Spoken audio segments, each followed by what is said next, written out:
Hello everyone and good evening सभी को। उम्मीद करता हूँ मेरी वॉइस प्रॉपर आ रही होगी। तो आज हम लोग का लेक्चर 2 रहने वाला है पॉलिटी का, और इसमें हम लोग मेनली 3 टॉपिक्स कवर करने वाले हैं। एक तो है प्रियम्बल, जिसको कि हम प्रस्तावना के नाम से जानते हैं। दूसरा होगा हमारा शेड्यूल्स ऑफ इंडियन कॉन्स्टिट्यूशन, यानी संविधान की जो अनुसूचियाँ हैं उनको।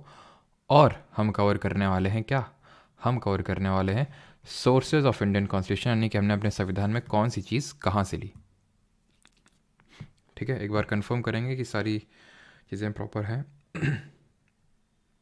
एक तो गुड इवनिंग सभी को। रेमन, श्वेता, साक्षी, अश्विन, प्रियांशु, जय हिंद।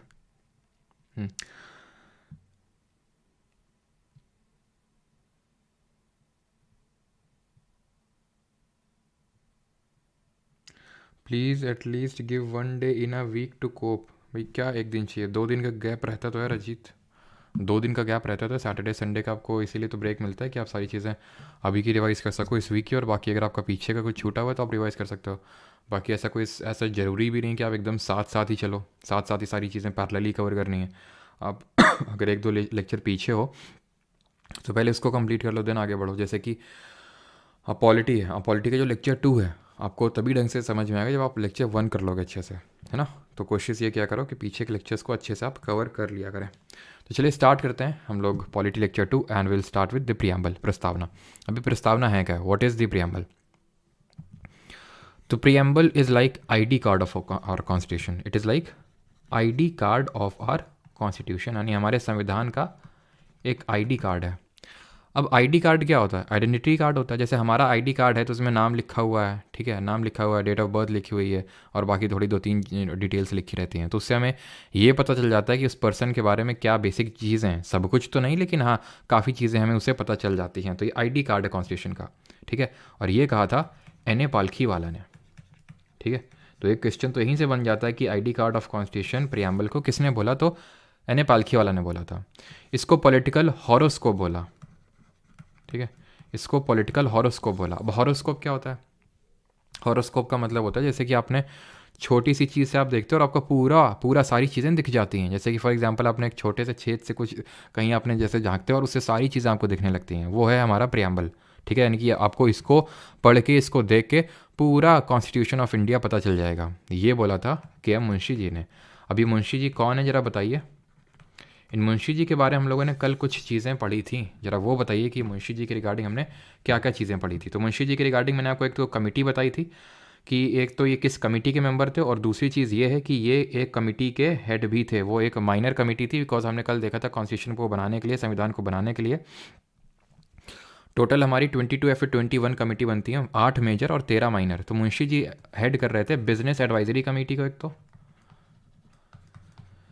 बिजनेस एडवाइजरी कमेटी को हेड कर रहे थे, plus Munshi ji drafting committee के एक मेंबर थे। वो ड्राफ्टिंग कमेटी जो 29 अगस्त 1947 को बनती है, वो ड्राफ्टिंग कमेटी यानी मसौदा समिति या फिर प्रारूप समिति, जिसके चेयरमैन भीमराव अम्बेडकर जी थे, और जिसमें कि टोटल 7 मेंबर्स थे, और जिसने कि हमारे कॉन्स्टिट्यूशन का ड्राफ्ट तैयार किया था। भले ड्राफ्ट तैयार किया था, बट यहाँ पे हम लोगों ने कल एक चीज़ पढ़ी थी कि चीफ ड्राफ्ट्समैन कौन था कॉन्स्टिट्यूशन का, जरा बताएंगे।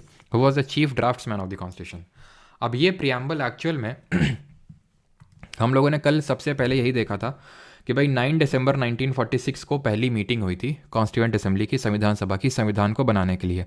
और उसके 4 दिन बाद यानी 13 दिसंबर 1946 को जवाहरलाल नेहरू एक उद्देश्य प्रस्ताव लेके आए थे, एक ऑब्जेक्टिव रेजोल्यूशन लेके आए थे।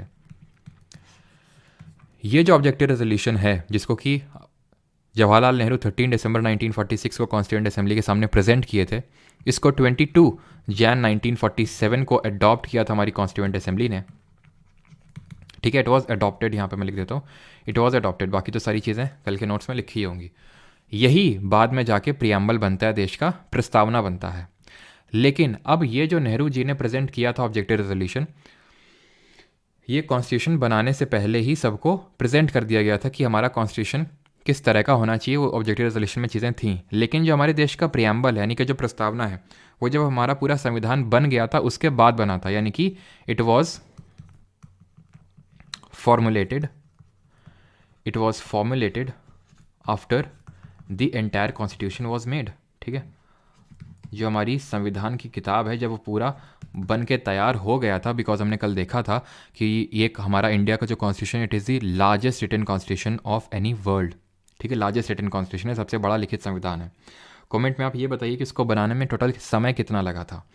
तो भले ऑब्जेक्टिव रेजोल्यूशन पहले आया था, ऑब्जेक्टिव रेजोल्यूशन से इंस्पायर होकर ही हमने प्रियम्बल बनाया, लेकिन प्रियम्बल तभी बना जब पूरा कॉन्स्टिट्यूशन बन गया। और ये बहुत ही ऑब्वियस चीज़ है। क्यों? जैसे कि हम अगर कोई बुक खरीदते हैं तो बुक का पहला पेज होता है उसकी समरी, कि बुक में आपको क्या देखने को मिलेगा। बुक में इंडेक्स भी होता है। अब बुक का इंडेक्स तो आप तभी बना सकते हो ना जब आप पूरा बना लो कि भाई अगर मैं बोल रहा हूँ कि पेज नंबर 1 से लेके 4 तक में ये है, फिर पेज नंबर 15 से लेके 20 तक में ये है, तो वो तो तभी पॉसिबल हो पाएगा ना जब पूरा किताब वो सारे पेजेस बन जाएंगे। अब इससे मुझे एक स्टोरी याद आती है अपने स्कूल डेज़ की। आई थिंक जब मैं क्लास 3rd में था, है ना, 3rd की बात है। तो हुआ क्या कि मतलब पहले गांव में रहते थे हम लोग, ठीक है, फिर थोड़ा सा शहर में टाइप माइग्रेट किए। तो भाई मुझे पता नहीं था कि इंडेक्स क्या चीज़ होती है। ठीक है, इंडेक्स किस चीज़ का नाम है, ये इंडेक्स क्या होता है इंडेक्स। तो जैसे कि सिलेबस काफ़ी छूट गया था जब शहर में आए, तो सिलेबस जब छूट गया था तो उसको कवर करने के लिए फिर कॉपी मांगते थे हम लोग, है ना, कॉपी मांग के पूरा चेप डालते थे। और मैंने इंडेक्स भी गलती से चेप डाला था। वो मैंने मतलब ऐसे जानबूझ के कोई गलती नहीं किया था कि मतलब जानबूझ के इंडेक्स चेप, और मैंने इंडेक्स चेप दिया। भाई साहब वो जो टीचर था ना, वो संस्कृत का टीचर था। मतलब आप समझ सकते हैं वो इतना खड़ूस था, उसने इस बात पे मेरी इतनी सुताई करी, इतनी सुताई करी कि आज भी वो मुझे याद है और आज मैं आपको बता रहा हूँ। समझ सकते हैं उसने मेरी कितनी सुताई करी होगी। अब समझ सकते हैं कि मतलब ये कोई इतना बड़ा इशू भी नहीं है, लेकिन वही है ना कि जो हमारे टीचर्स थे वो अपने घर की भड़ास स्कूल पे निकालते थे, है ना, स्कूल में आके। तो खैर इंडेक्स आप समझते हैं कि इंडेक्स होता क्या है। तो प्रियम्बल को हम एक तरह से समरी ऑफ कॉन्स्टिट्यूशन बोल सकते हैं, इन अ नटशेल, कि ये हमारे संविधान का सार है। इसको अगर आप पढ़ेंगे तो आपको देश के संविधान के बारे में सारी चीज़ें पता चल जाएंगी। 2 साल 11 महीने और 17 या फिर 18 दिन जो है हमारे संविधान को बनाने में लगे थे। टोटल 60 लाख का खर्चा आया था, और इसमें 15 हमारी मेंबर्स थी जिन्होंने, विमेन मेंबर्स थी जिन्होंने साइन किया था कॉन्स्टिट्यूशन पे। ऑलराइट, और साइन कब किए थे? 24 जनवरी 1950, the date on which we adopted the national anthem, we adopted the national song, we made the Rajendra Prasad as the first president of India. Is that clear? थोड़ी सी चीज़ें आपको प्रियम्बल के बारे में पता चली। Let me introduce you the preamble of the constitution. ये हमारे देश के संविधान की जो किताब है उसका ये पहला पेज है, पहला पन्ना है। लेफ्ट साइड में इंग्लिश में और राइट साइड में हिंदी में। अगर मैं बात करूं, ये कुछ इस तरह से, पहले मैं आपको पूरा पढ़ देता हूँ। We the people of India having solemnly resolved to constitute India into a sovereign socialist secular democratic republic and to secure to all its citizens justice, social, economic and political liberty, thought expression, belief, faith and worship, equality of status and opportunity, fraternity। ठीक है, in our constituent assembly this 26th day of November 1949 do hereby adopt, enact and give to ourselves this constitution। Hindi में भी similar वही same चीज़ है। अब ये जो हमारा कॉन्स्टिट्यूशन है, पता है ये हमें इसके इंग्रेडिएंट्स क्या हैं? इंग्रेडिएंट का मतलब क्या होता है? इसको हिंदी में बोल सकते हैं अवयव। क्या बोल सकते हैं? अवयव बोल सकते हैं। लेकिन उससे पहले ये जो प्रियम्बल है हमने क्यों रखा, या फिर हम ये चीज़ कहीं से हमने इंस्पायर होकर रखी? बिल्कुल, अगर मैं प्रियम्बल की बात करूँ, ठीक है, अगर मैं प्रियम्बल की यहाँ पर लिख देता हूँ अगर मैं प्रियम्बल ऑफ इंडियन कॉन्स्टिट्यूशन की बात करूँ तो ये हम लोग यूएसए से इंस्पायर्ड है। मतलब कि USA was the first country जिसने कि एक तरह से प्रियम्बल का कॉन्सेप्ट इंट्रोड्यूस किया। वहाँ पे भी ऐसे we the people of USA ऐसे करके स्टार्ट होती लाइंस। तो यूएसए से हम लोग इंस्पायर्ड हैं। लेकिन कभी बहुत स्पेसिफिक होकर ये चीज़ पूछ ले कि लैंग्वेज कहाँ से ली है, यानी कि विचार, यानी कि जो कॉन्सेप्ट है वो तो यूएसए का है, लेकिन अगर भाषा पूछ ले, लैंग्वेज पूछ ले, जो कि पूछने के चांसेस बहुत कम होते हैं, लेकिन फिर भी अगर पूछ ले तो इसका आंसर होगा ऑस्ट्रेलिया। अगेन रिपीट, बहुत कम चांसेस हैं, पूछेगा तो आपसे यही यूएसए वाला ही है, लेकिन फिर भी अगर पूछ ले तो आपको पता होना चाहिए। तो ये हमारा प्रियम्बल। प्रियम्बल के कुछ इंग्रेडिएंट्स हैं। इंग्रेडिएंट्स की अगर मैं बात करूँ तो अवयव इनको हिंदी में बोल सकते हैं। इसके 4 इंग्रेडिएंट्स हैं। एक तो प्रियम्बल हमें, मतलब इंग्रेडिएंट्स का मतलब है कि किस चीज़ से मिल के बना हुआ है, यही तो होता है इंग्रेडिएंट्स का मतलब, कि हमें ये किस चीज़ के बारे में बता रहा है। तो सबसे पहली बात तो इसको पढ़ के हमें सोर्स ऑफ पावर का पता चलता है, यानी कि भारतीय संविधान का जो अधिकार है उसका स्रोत क्या है। नेचर ऑफ कॉन्स्टिट्यूशन के बारे में पता चलता है कि हमारी जो संविधान है उसकी प्रकृति क्या है। उसके ऑब्जेक्टिव्स यानी उद्देश्य के बारे में पता चलता है, और date of adoption of constitution यानी कि लागू होने की तिथि के बारे में पता चलता है। तो एक एक करके देखते हैं कैसे पता चलता है। तो सबसे पहली तो लाइन आप यहीं पे पढ़ पा रहे हैं, we the people of India having solemnly resolved to constitute India, यानी कि हम भारत के लोग भारत को एक संपूर्ण प्रभुत्व संपन्न समाजवादी यानी इस तरह का बनाना चाहते हैं। समझ रहे हैं कि मतलब having solidarity resolve constitute India into this and to secure, क्या सिक्योर करना वो लिखा हुआ है। लेकिन यहाँ से जो पहली लाइन है उससे हमें पता चलता है सोर्स ऑफ पावर, यानी कि संविधान की जो शक्ति है, संविधान को उसकी शक्ति है वो भारत के लोगों से मिल रही है। ठीक है, तो यहाँ पे आंसर क्या होगा, सोर्स ऑफ पीपल अगर पूछ लेगा तो पीपल ऑफ इंडिया, यानी कि भारत के लोग ही संविधान की शक्ति हैं एक तरह से। नेचर, अब इसको मैं थोड़ा सा ऐसे समझाता हूँ, जैसे कि आपने बोला कि मैं यहाँ पे कोई, चलो मैं स्टूडेंट ले लेता हूँ, मैं अमन, ठीक है, तो मैं अमन जो कि, या फिर चलो अमन नहीं, मतलब इन जनरल मैं किसी को ले लेता हूँ, नहीं तो अमन जी बुरा मान जाएंगे फिर अगर कोई भी होगा यहाँ पे। तो मैं ये जो भी आपका नाम है, जो कि बहुत आलसी हूँ, ठीक है, जो कि बहुत खाता रहता हूँ दिन भर, ठीक है, दिन भर दिन भर डांट खाता रहता हूँ, मतलब मम्मी पापा की, कोई इज्जत नहीं देता, ये सारी चीज़ें, ये क्या है, आपकी नेचर है। ठीक है, मतलब कि आप खाते बहुत हैं, आप सोते बहुत हैं, आप डांट सुनते हैं, आप एकदम, आप फोकस्ड नहीं हैं, आप अनफोकस्ड हैं, तो ये क्या है, आपका नेचर है। फिर आपने बोला अब मैं खुद को सिक्योर करूँगा जस्टिस। ये जस्टिस कैसे सिक्योर करूँगा, मतलब एसएससी की तैयारी करूँगा तो उससे मुझे जस्टिस मिलेगा। जस्टिस कैसे मिलेगा, न्याय मिलेगा। ठीक है, जो सब लोग मेरे पे प्रताड़ना कर रहे थे उससे मैं खुद को न्याय दिलाऊंगा। लिबर्टी, में आज़ाद हो जाऊँगा। ठीक है, बिकॉज मेरी जॉब लग जाएगी जब एसएससी में, तो फिर मैं आज़ाद हो जाऊँगा, मैं जो मना है वो करूँगा। इक्वालिटी मिलेगी, समानता मिलेगी मुझे समाज में, अभी कोई पूछता नहीं है। ठीक है, जिनका सिलेक्शन हो गया उनको ज़्यादा पूछते हैं, मेरे को कोई पूछता ही नहीं है, तो इक्वालिटी मिलेगी। और फ्रैटर्निटी, फ्रैटर्निटी का मतलब होता है बंधुत्व, यानी कि मेरे फ्रैटर्निटी यानी कि भाईचारा बढ़ेगा, यानी कि मेरी फ्रेंडशिप बढ़ेगी, रिलेशनशिप भी बढ़ेगी। ठीक है, मतलब कि आपकी फ्रेंड्स के बीच में। तो इन our constituent assembly this 26th day, अब ये देखिए ये क्या चीज़ है, ये आपके ऑब्जेक्टिव्स हुए, ये क्या हुए आपके ऑब्जेक्टिव्स, उद्देश्य हुए कि ये मुझे अचीव करना है। ये है आपका नेचर। उसी तरह ये प्रियम्बल का भी नेचर है, क्या, sovereign, socialist, secular, democratic, Republic. तो ये क्या हुआ, नेचर हुआ हमारे कॉन्स्टिट्यूशन का। ठीक है, कि हमारा जो देश है वो सॉवरेन है, सॉवरेन। ठीक है, यानी कि बोल सकता हूँ इसको संपूर्ण प्रभुत्व संपन्न, संपूर्ण प्रभुत्व संपन्न इसको हिंदी में बोल सकते हैं। सोवरेन है, सोशलिस्ट यानी कि समाजवादी, सोशलिस्ट, सेक्युलर यानी कि धर्मनिरपेक्ष या फिर पंथ निरपेक्ष, डेमोक्रेटिक यानी कि लोकतांत्रिक, और रिपब्लिक यानी कि गणराज्य। तो ये नेचर है। ऑब्जेक्टिव्स क्या है, ऑब्जेक्टिव्स ये लिखे हुए हैं, जस्टिस, लिबर्टी, इक्वालिटी, फ्रेटर्निटी, तो ये ऑब्जेक्टिव्स हैं। ठीक है, justice, liberty, equality and fraternity, ये चीज़ आपने ध्यान रखनी है। क्लियर है यहाँ तक कि भाई ये करना है। और यहाँ पे फिर है कि जैसे आपने बोला कि इन मतलब ये मेरी नोटबुक में ये मैं लिखता हूँ कि मैं खुद को परमार सर का कोर्स परमार सर का कोर्स देता हूँ इस डेट को, ताकि मेरी, क्योंकि जीके की वजह से सिलेक्शन नहीं हो रहा था, तो अभी मेरा सिलेक्शन हो जाएगा। तो ये आपका नेचर था, ये आप ऑब्जेक्टिव अचीव करना चाहते थे, और आपने कब कोर्स लिया वो डेट है, यानी कि हमने कब इस कॉन्स्टिट्यूशन को अडॉप्ट किया, वो date of adoption of constitution लिखी हुई है in our constituent assembly this 26 day of November 1949, जो कि हम पहले भी देख चुके हैं कल के लेक्चर में। तो वो चीज़ प्रियम्बल में लिखी हुई है। तो वही तो हम देख रहे हैं कि प्रियम्बल से हमें क्या क्या पता चलता है। तो date of adoption of constitution यानी कि हमने संविधान को कब अपनाया, वो भी यहाँ से हमें पता चलता है 26 नवंबर 1949, 26 नवंबर 1949 को हमने अपनाया कॉन्स्टिट्यूशन को। ठीक है, आई होप यहाँ तक चीज़ें क्लियर होंगी। किसी को कोई डाउट होगा तो पूछ लेगा। फिर हम यहाँ पे बढ़ते हैं, इसका नेचर देखते हैं, देन इसके ऑब्जेक्टिव्स पे आते हैं। ठीक है, कि नेचर जो ये लिखा हुआ है, सोवरेन जिसका मतलब है संप्रभुता, सोशलिस्ट जिसका मतलब है समाजवाद, इसका एक्चुअल में मीनिंग क्या है, तो वो मीनिंग ही तो हमें समझना है थोड़ा सा, उसके मीनिंग भी हमें थोड़ा सा पता होना चाहिए। ठीक है, कर लिया ना ऐड, हाँ। तो सब लोग अपना जो है, या अल्लाह, अच्छा, तो इस तरह से आप लोग अपना बना सकते हैं क्या, प्रियम्बल। ठीक है, खुद का। सर शायरी सुनाइए। अच्छा, शायरी सुनाए, कौन सी शायरी सुनाए अभी, चलो सुनाते हैं। कौन सी, पानी और पसीने वाली है ना। तो क्या शायरी थी वो, हाँ, कि जो पानी से नहाता है वो लिबास बदलता है, और जो पसीने से नहाता है वो गंद मारता है। ठीक है, तो नहाया करो रोज। वैसे भी सर्दियाँ चल रही, कौन कौन नहीं नहाता है बताओ, क्यों, कौन कौन रोज़ नहाता है और कौन नहीं नहाता, क्योंकि काफ़ी लोग होंगे यहाँ पे, मुझे पता है। डाउट तो कभी दिखता नहीं। अच्छा, क्या डाउट है शुभजीत?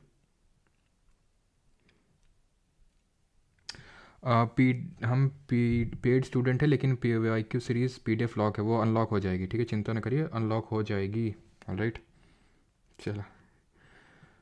तो स्टार्ट करते हैं फिर। सॉवरेन का मतलब सबसे पहले समझते हैं, संप्रभुता का मतलब क्या होता है।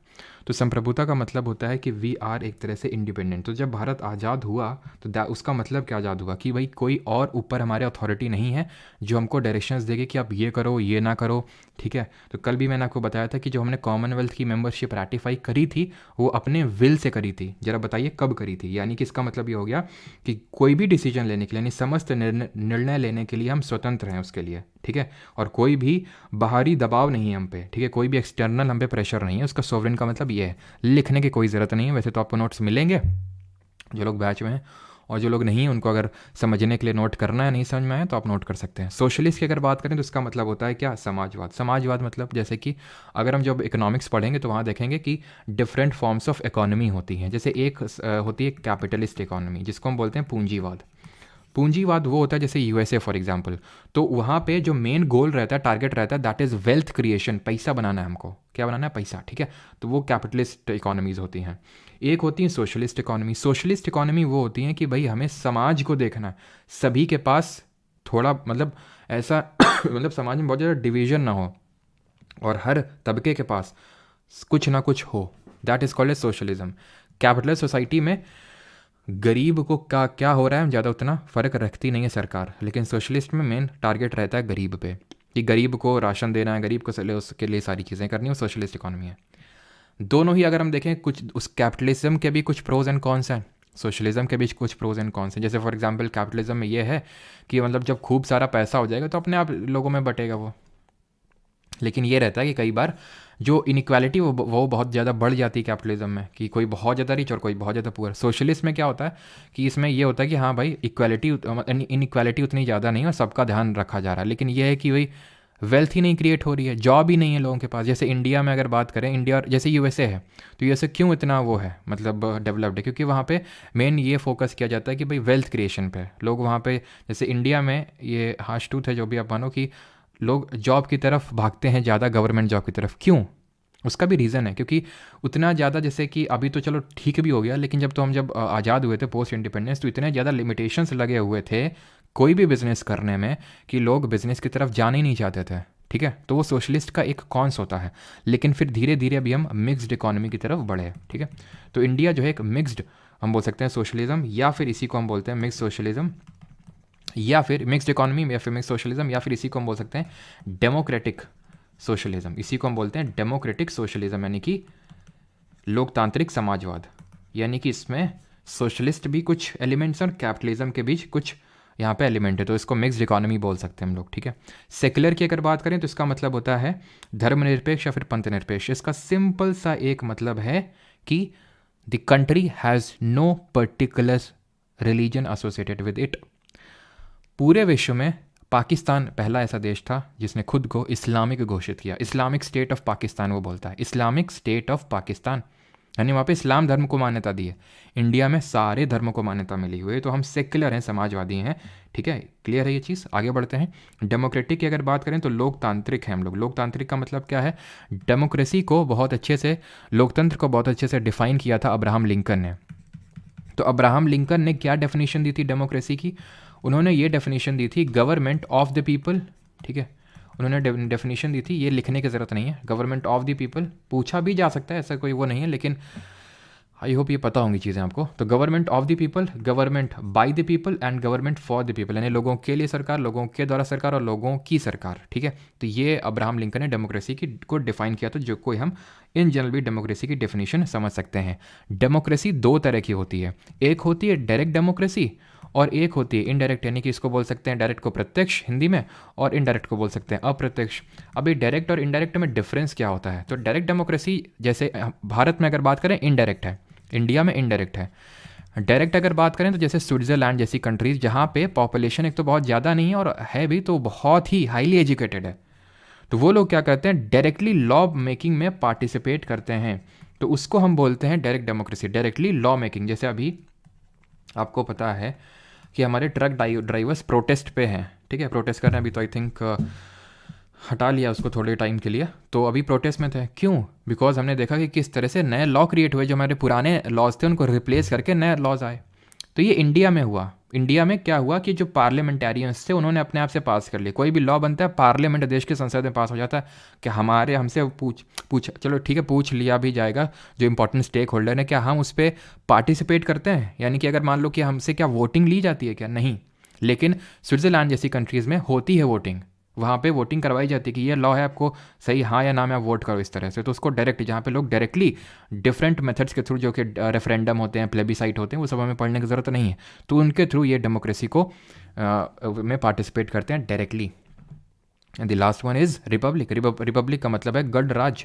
गणराज का मतलब क्या है? सिंपल सा इसका मीनिंग है एक लाइन में कि जो हेड ऑफ द कंट्री है head of country is elected, यानी देश का जो मुखिया है वो एक तरह से निर्वाचित है। ठीक है, head of country is elected, निर्वाचित है। इलेक्ट हो क्या है? लोगों ने वोटिंग करी है। ज़रूरी नहीं लोगों ने वोटिंग करी है, लेकिन वोटिंग हुई है, ये ज़रूरी है। जैसे head of country is elected. अब यहाँ पे मैं आपको 2 एग्जाम्पल देता हूँ, 3 एग्जाम्पल देता हूँ। इंडिया, यूएसए एंड यूके यानी ब्रिटेन, जिन लोगों ने हम पे रूल किया। ठीक है, इंडिया की अगर बात करें तो यहाँ पे हेड कौन होता है? प्रेसिडेंट। यूएसए में कौन होता है? प्रेसिडेंट। यूके में कौन होता है? किंग और क्वीन, राजा या रानी। अब हमारे यहाँ प्रेसिडेंट इलेक्टेड होता है इनडायरेक्टली। हमने पढ़ा है अभी? नहीं पढ़ा है, लेकिन फिर भी आप में से काफ़ी लोगों को पता होगा, नहीं पता तो समझ लो कि हम लोग डायरेक्टली वोट नहीं डालते हैं प्रेसिडेंट को। आप क्या प्रेसिडेंट के लिए आपने द्रौपदी मुर्मू को चुना था क्या? उनके लिए वोट डालने गए थे? नहीं गए थे। तो उसको बोलते हैं इनडायरेक्ट इलेक्शन, अप्रत्यक्ष चुनाव। ये मैंने कल भी समझाया था जब कॉन्स्टिट्यूएंट असेंबली का इलेक्शन समझा रहा था कि 389 सीट्स थी, 296 और 93 में डिवाइडेड थी, और जो 296 जो ब्रिटिश इंडिया से सीट्स आनी थी, ब्रिटिश भारत से आनी थी, वो इनडायरेक्टली इलेक्टेड आनी थी, और जो 93 वो नॉमिनेट होकर आनी थी। तो constituent assembly was partly elected and partly nominated, यानी कि आंशिक तौर पर निर्वाचित और आंशिक तौर पर मनोनीत थी वो। तो वहाँ पे भी इलेक्शन कैसे हुए थे? जो लोग प्रोविंशियल असेंबलीज में बैठे हुए थे वो वोट डाल रहे थे जाके ना। और यूएसए में क्या होता है? यूएसए में लोग डायरेक्टली वोट करते हैं उसको। ठीक है, डायरेक्टली वोट करते हैं। यहाँ पे क्या वोटिंग होती है? No voting. तो इसलिए UK is not a republic, ये गणराज्य नहीं है, ध्यान रखिए। इंडिया है, यूएसए वो भी है। इलेक्शन मैटर करता है, वो चाहे इनडायरेक्ट हो या फिर डायरेक्ट हो, सिंपल, खत्म। अब हम क्या देखेंगे? यानी कि क्योंकि यहाँ पे जो हेड होता है ये हेरिडिटरी है, यानी कि वंशानुगत है, इसलिए यहाँ पे रिपब्लिक नहीं है। अब हम आएंगे किस पे? अब हम आएंगे थोड़ा सा ऑब्जेक्टिव्स को समझ लेते हैं, उसके बाद हम बाकी की चीज़ें देख लेंगे, और फिर उसके बाद तुरंत क्वेश्चंस करेंगे, और उसके बाद नए टॉपिक पे आएंगे। ये है जस्टिस, लिबर्टी, इक्वलिटी, फ्रैटर्निटी, यानी कि न्याय, स्वतंत्रता, समता और अखंडता। ये सारी चीज़ें क्या हैं? ये हैं हमारी ऑब्जेक्टिव्स। इसमें जस्टिस का मतलब क्या है भाई? न्याय सबको दिलाना है, लिबर्टी सबको आज़ाद करवाना, इक्वलिटी सबके में समानता होनी चाहिए, फ्रेटर्निटी मतलब सबके बारे में भाईचारा होना चाहिए। ये समझाने की ज़रूरत नहीं है ये, ठीक है, फालतू टाइम वेस्ट करने की ज़रूरत नहीं है उसको मतलब समझने और समझाने में। ये बस याद करो यहाँ पे कि जस्टिस 3 तरह का दिया हुआ है, सोशल, इकोनॉमिक, पॉलिटिकल। क्वेश्चन इससे बनेगा 3 तरह का है, और वो 3 क्या हैं type? Social, economic and political, ये पता होना चाहिए। यानी कि जो न्याय है वो 3 तरह का, सामाजिक, आर्थिक और राजनीतिक। ठीक है, सामाजिक, आर्थिक और राजनीतिक। लिबर्टी, आज़ादी 5 तरह की है, thought, expression, belief, faith and worship. विचार, अभिव्यक्ति, विश्वास, धर्म और उपासना।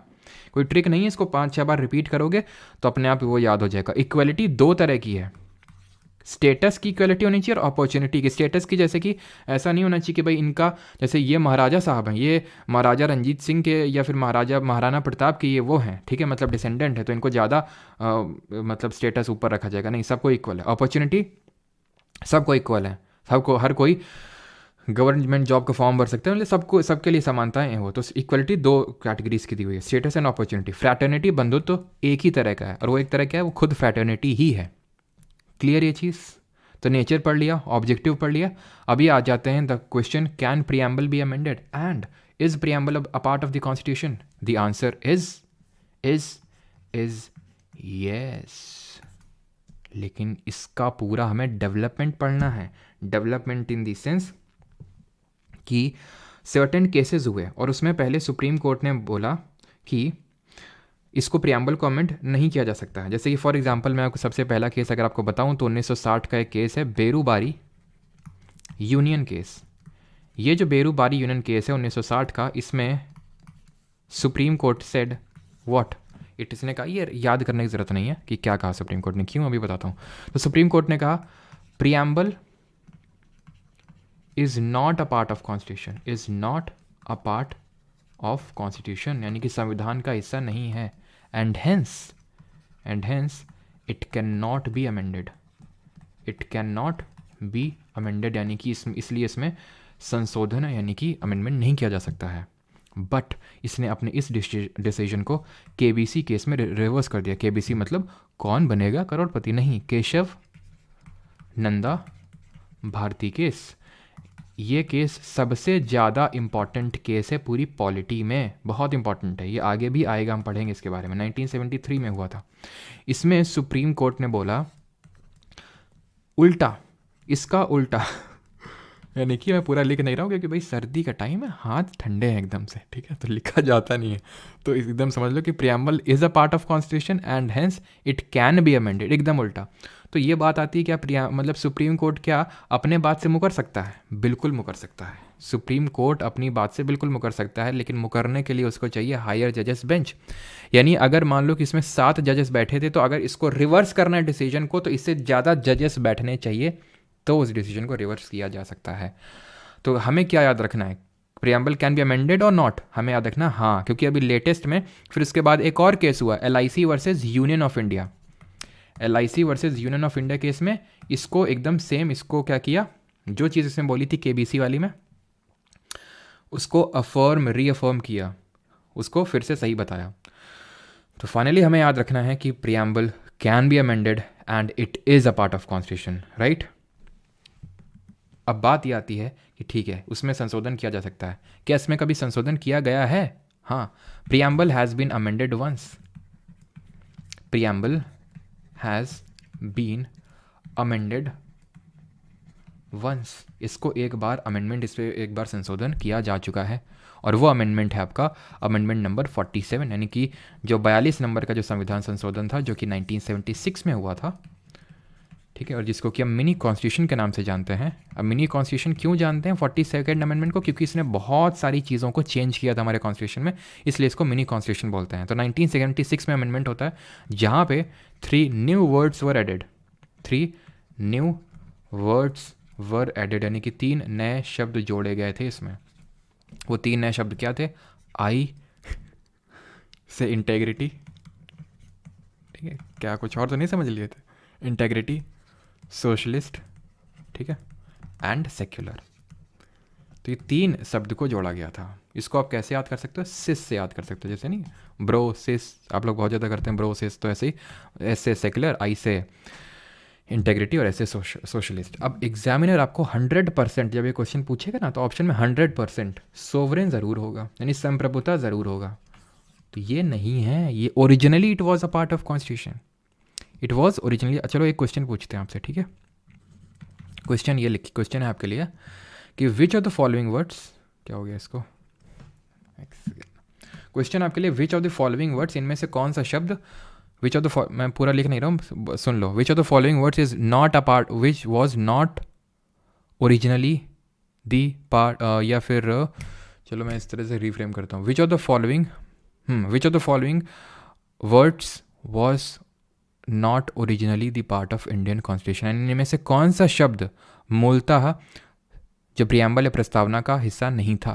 ए, ठीक है, हिस्सा नहीं था, मैं पूछ रहा हूँ, मूलतः मैं बोल रहा हूँ, ठीक है। डेमोक्रेटिक, ठीक है, डेमोक्रेटिक, सॉवरेन, ठीक है, और सेक्युलर और Republic. Which of the following was not originally part of constitution? किसी का कोई डाउट होगा तो पूछ लेगा, ठीक है, किसी का कुछ डाउट होगा तो पूछ लेगा यहाँ पे।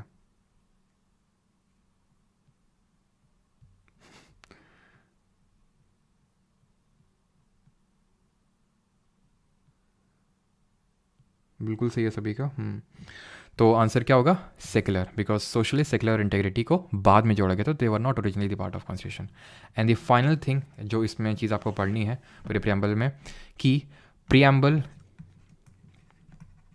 इज़ नॉट जस्टिसिएबल, यानी कि ये वाद योग्य नहीं है। अब ये जो चीज़ है ना, जस्टिसिएबल और नॉन जस्टिसिएबल, ये आप बहुत देखोगे आगे, मतलब समझ लो अभी इसका तुरंत। जस्टिसेबल का मतलब ये होता है कि इस चीज़ को लेके आप कोर्ट जा सकते हैं। नॉट जस्टिसेबल का मतलब इस चीज़ को लेके आप कोर्ट नहीं जा सकते हैं। क्यों? क्योंकि अगर मान लो प्रियम्बल में लिखा हुआ है कि इंडिया सेक्युलर है, यहाँ भी हर धर्म की मान्यता, अब किसी को लगा, मान लो कि किसी को लगा कि हमारे धर्म, किसी क्रिश्चियन को लगा कि हमारे धर्म को उतनी इंपॉर्टेंस नहीं मिल रही है, तो वो जाके तुरंत कोर्ट में नहीं जा सकता कि ये तो हमारा अधिकार है, ये हमको दो। As a matter of right आप कोर्ट में खड़े नहीं हो सकते हैं। ये जस्टिसेबल को हम आगे fundamental right, fundamental duty, DPSP सब में देखेंगे। तो preamble is not justiciable and the final line of this particular topic is कि preamble is neither a source of power, neither a source of power nor restriction. यानी ना तो ये सरकार को कोई पावर देता है, ना उसको कुछ काम करने से रिस्ट्रिक्ट करता है, नॉर अ रिस्ट्रिक्शन। तो क्या सर कुछ है क्या संविधान में जो रिस्ट्रिक्ट करता है? बिल्कुल। मौलिक अधिकार पढ़ेंगे ना तो वहाँ देखेंगे, जैसे स्टेट आर्टिकल नंबर 18 है, स्टेट टाइटल नहीं दे सकता है किसी को, नहीं कंट्री, स्टेट का मतलब अब हम लोग आगे देखेंगे क्या होता है, एक तरह सिंपल समझो, सरकार टाइटल नहीं दे सकती किसी को, कि सरकार को किसी को मना है कि इसको महाराजा का टाइटल दे देते हैं। जैसे फॉर एग्जांपल मान लो कि किसी गवर्नमेंट है तो किसी को फेवर करने के लिए मान लो कि तुमको आज से महाराजा का टाइटल या फिर राजा का टाइटल तुमको देंगे, तो वो रिस्ट्रिक्शन है स्टेट पे। प्रियम्बल ना तो रिस्ट्रिक्शन है ना तो सोर्स ऑफ पावर है। बात खत्म, आगे बढ़ते हैं और अब यहाँ पे थोड़े से क्वेश्चन करते हैं प्रियम्बल के, एंड देन आगे बढ़ेंगे और अगला टॉपिक देखेंगे, ठीक है। तो क्वेश्चंस यहाँ पे हैं, चलिए करिए क्वेश्चंस जल्दी से। ये तो सोर्सेज वाला टॉपिक हो गया, सोर्सेज वाला बाद में करेंगे। एकदम लेटेस्ट क्वेश्चन है 2023 वाले तक के, ठीक है, पुराने नहीं, एकदम नए नए क्वेश्चंस हैं। चलो, तो preamble of Indian constitution starts with the phrase, यानी कि भारतीय संविधान की जो प्रस्तावना है इस वाक्यांश से शुरू होती है। वाक्यांश क्या है? ये वाक्यांश है we the people of India, जो हमें ये बताती है कि source of power of the constitution is the people of India, यानी option number A. The preamble of the Indian constitution reads India as, तो एक तरह से नेचर ऑफ इंडियन कॉन्स्टिट्यूशन पूछ रहा है, तो क्या है? Sovereign, socialist, secular, democratic, Republic. ये तो एकदम क्या ना 4-5 बार रिपीट करो, इसके लिए ट्रिक विक मत बनाने चले जाना, नहीं तो फालतू में कितनी ट्रिक बनाओगे, स्टैटिक जी के लिए छोड़ दो ट्रिक, ठीक है। तो sovereign, socialist, secular, democratic, Republic, जहाँ पर नीडेड होगी वहाँ मैं बता दूंगा, ठीक है। मुझे तो following is mentioned in the preamble of the constitution of India. कौन सी चीज़ प्रियम्बल में मैंशनड है? Equality of status and employment, equality of status and opportunity है, ठीक है। ये CGL आप देख रहे हैं, CGL 2023 में पूछा गया है और CHSL 2023 में पूछा गया है, ठीक है, दोनों में। तो equality of status and opportunity है, ना कि employment. Fraternity assuring human dignity, okay. Justice social, economic and administrative, नहीं पॉलिटिकल। जस्टिस कैसी है? Social, economic and political. और अभी एक चीज़ और बाकी है, मैं अभी आपको लिखाऊंगा, ठीक है। वो चीज़ ये है कि भाई हमने लिए कहाँ से, जैसे जस्टिस के प्रिंसिपल्स हमने रशिया से लिए हैं, ठीक है। और लिबर्टी, इक्वलिटी, जो फ्रैटर्निटी के जो कॉन्सेप्ट है वो हमने फ्रेंच रेवोल्यूशन से लिए हैं, तो अभी वो भी लिखवा दूंगा मैं, ठीक है। लिबर्टी 5 तरह की थी, thought, expression, belief, faith and worship, खत्म। फ्रैटर्निटी तो फ्रैटर्निटी ही थी ना, ठीक है, और तो कुछ था नहीं, विच of the following is mention, ठीक है। तो liberty of thought, expression, belief, faith and worship, तो ऑप्शन नंबर डी इसका सही आंसर हो जाएगा। Who is the source of all the powers under the constitution in the preamble, तो प्रस्तावना में संविधान के अंतर्गत सभी शक्तियों का स्रोत कौन है? तो हमने देखा था we the people of India, option number D. What is the source of inspiration for the words liberty, equality and fraternity? Same चीज़ देख लिए, पूछ ली गई, तो चलिए यहीं पे लिख लीजिए आप उसको, कि जो हमारे कॉन्स्टिट्यूशन में लिबर्टी कितने तरह की, thought, expression, belief, faith, liberty of thought, expression, belief, faith and worship 5 तरह की, इक्वलिटी 2 तरह की, स्टेटस एंड अपॉर्चुनिटी, फ्रैटर्निटी 1 तरह की। ये जो लिबर्टी, इक्वलिटी, फ्रैटर्निटी है ना, ये तीनों टर्म फ्रांस में जो क्रांति हुई थी, जिसको फ्रेंच रेवोल्यूशन बोलते हैं, वहाँ से ये टर्म ओरिजिनेट हुए थे, जहाँ से हमने इस प्रियम्बल में, अपने प्रियम्बल में इनको इनकॉर्पोरेट किया। तो आंसर क्या होगा? French revolution. और ये याद रखना, जो जस्टिस हम लोग पढ़ते हैं, जस्टिस कितने तरह का? 3 तरह का, सोशल, इकोनॉमिक एंड पॉलिटिकल। ये जस्टिस जो हमने लिया है कहाँ से? सोवियत यानी रशियन रेवोल्यूशन से लिया है हमने, ठीक है। 27th, which of the following words was not a part of the original preamble of the Indian constitution, CHSL 2023। निम्नलिखित में से कौन सा शब्द भारतीय संविधान की मूल प्रस्तावना का हिस्सा नहीं था? मूल जब मैं बोलता हूँ, ओके ठीक है, ओरिजिनल प्रियम्बल का नहीं था, तो आंसर क्या होगा? देखिए, फेडरलिज्म नहीं है हमारे प्रियम्बल में, फेडरलिज्म करके वर्ड नहीं। विच of the following words was not part of original preamble, ठीक है। तो सेक्युलर, डेमोक्रेटिक, सोशलिस्ट, ये तीनों वर्ड हैं हमारे प्रियम्बल में। अगला क्वेश्चन है 28, the language and ideals of the preamble of constitution of India is influence from which of the following nation? Bharat के संविधान की प्रस्तावना की भाषा और आदर्श यानी कि कॉन्सेप्ट, तो कॉन्सेप्ट यानी जो आइडिया है वो हमने USA से लिया है और लैंग्वेज ऑस्ट्रेलिया से ली है। Answer would be option number C 1 and 3। Preamble कब अडॉप्ट हुआ था भाई? Date of adoption of constitution सबसे लास्ट में लिखी हुई है, उसी दिन जिस दिन हमने अडॉप्ट किया था, 26 नवंबर 1949, ऑप्शन नंबर बी। और 26 जनवरी 1950 को क्या हुआ था, हमारा कॉन्स्टिट्यूशन एनफोर्स हुआ था, लागू हुआ था। लेकिन कुछ उसके प्रोविजंस थे जो 26 नवंबर 1949 को ही लागू हो गए थे। जरा आप कमेंट में बताएंगे कि कौन से प्रोविजंस थे वो। तो till now the preamble of constitution has been amended for how many times? कितनी बार हमारे प्रियम्बल में प्रस्तावना में संशोधन हुआ है? तो हमारा एक बार अभी तक हुआ है, और वो क्या है, 42nd अमेंडमेंट है। ठीक है, 42nd अमेंडमेंट है, जिसमें कि 3 वर्ड जोड़े गए थे, 1976 में हुआ था। और उसको हम याद करते हैं सिस से, या फिर ISS से याद कर लो, जैसे भी याद करना है। Socialist, integrity and secular, sovereignty नहीं है। ठीक है, और यहाँ पर जो मैंने क्वेश्चन पूछा था कि क्या चीज़ 26 नवंबर 1949 को आ गए थे, तो provisions regarding the citizenship, elections and provisional parliament के जो प्रोविजंस थे वो तुरंत इमीडिएटली लागू हो गए थे। Which amendment act introduce changes in the preamble to the Indian constitution? तो हमें पता है कि 42nd अमेंडमेंट ने चेंज किए थे और 3 नए वर्ड्स को जोड़ा था। लास्ट क्वेश्चन कर लेते हैं, बिकॉज इसके बाद जो भी होगा आप खुद से अटैम्प्ट करेंगे क्वेश्चन को। विच of the following is the correct expression of the secular in India? ये जो टर्म है सेक्युलर, इसका करेक्ट एक्सप्लेनेशन क्या है? भारत के बहुत सारे धर्म हैं, भारत में रिलीजियस फ्रीडम है, यानी कि धार्मिक स्वतंत्रता है। To follow the religion depends upon the will of individual, there is no religion of the state in India, यानी कि स्टेट का, भारत का कोई धर्म नहीं, ये मतलब है। ये बात बिल्कुल सही कि रिलीजियस फ्रीडम है, लेकिन एक्चुअल मतलब क्या है सेक्युलर का, वो हमें बताना था। ये जो क्वेश्चन है, चलो ये आप बता दो जल्दी से, बिकॉज CHSL 2020 में पूछा गया। किसने पॉलिटिकल हॉरोस्कोप बोला था कॉन्स्टिट्यूशन को? पालखीवाल, मुंशी जी, भार्गव जी, या फिर अम्बेडकर जी?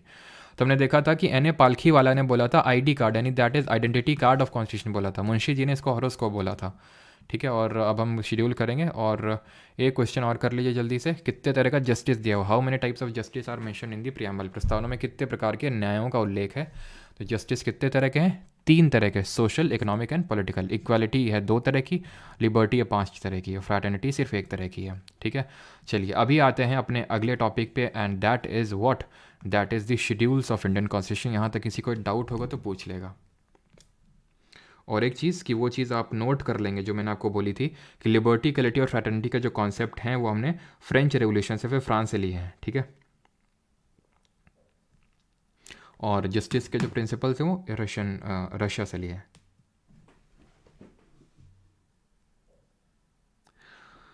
चलिए आगे बढ़ें फिर, और अब हम देखते हैं यहाँ पे schedules of Indian constitution. Now what is schedules of Indian constitution? तो हमने, सर जस्टिसएबल क्लियर नहीं हुआ, स्माइल देता रहा। जस्टिसएबल का मतलब आगे क्लियर हो जाएगा, अगर अभी क्लियर नहीं हो रहा इतना बताने पे तो आगे फिर क्लियर हो जाएगा। जस्टिसएबल का अभी के लिए यही मतलब है कि आप इस चीज़ को लेके कोर्ट में नहीं जा सकते हैं। अगर इसमें कुछ लिखा हुआ है तो कोर्ट में नहीं जा सकते हैं डायरेक्टली। ठीक है, क्योंकि इसमें जो चीज़ लिखी हुई वो आपका हक नहीं है। फंडामेंटल राइट, मौलिक अधिकार में जो लिखा हुआ आपका हक है, तो आप सीधे कोर्ट में जा सकते हैं कि ये हमारा हक छीना गया है और आपको न्याय मिलेगा, लेकिन इसके विरुद्ध न्याय नहीं मिलेगा। ठीक है, चलिए आगे बढ़ते हैं। और क्या क्वेश्चन नंबर 27 में कुछ डाउट है क्या? एक सेकंड रुको, पावर पॉइंट कुडंट, तुम लोग ये सब डिलीट करवा के मानोगे लगता है ना?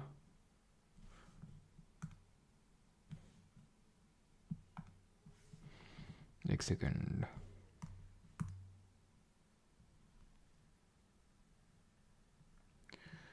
क्या हो गया, चल क्यों नहीं रहा है?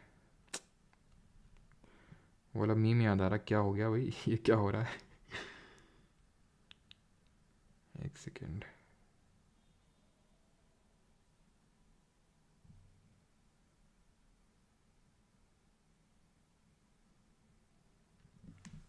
चलो ठीक, कभी चल रहा। इसमें क्या डाउट है? विच of the following words was not part of the original preamble of the Indian constitution? तो कॉन्स्टिट्यूशन में प्रियम्बल का पार्ट कौन सा नहीं था? तो फेडरलिज्म तो हमारे कॉन्स्टिट्यूशन में नहीं था ना। अगर उस तरह से ओरिजिनली अगर मैं बात करूं, जैसे कि, क्योंकि देखिए अगर ओरिजिनली बात हो रही है, अगर मैं प्योरली जाऊं तो 26 नवंबर 1949, 26 नवंबर 1949, बात बिल्कुल सही है कि जो सेकुलर है, सोशलिस्ट, सेकुलर और इंटेग्रिटी, जो 3 वर्ड हैं उनको हमने बाद में जोड़ा था। लेकिन एक क्वेश्चन के 2 आंसर तो हो नहीं सकते हैं, पहली चीज़। और दूसरी चीज़, जो फेडरलिज्म है वो हमारे कॉन्स्टिट्यूशन, हमारे प्रियम्बल में तो कहीं नहीं लिखा हुआ ना। We the people of India having solemnly resolve to constitute India into a sovereign socialist secular democratic republic and to secure to all citizen justice, liberty, equality, fraternity. ठीक है, इन आर कॉन्स्टिट्यूंट असेंबली और we this 26 day of November 1949 do hereby adopt, enact and give to ourselves the constitution. तो इसमें दिक्कत क्या है? ठीक है,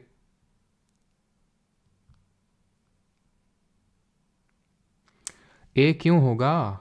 अगर ए होगा तो फिर डी भी होगा। अगर ए होगा उस हिसाब से तो इस ये सोशलिस्ट वर्ड भी तो पहले से नहीं था। विच of the following words was not a part of original preamble of the Indian constitution.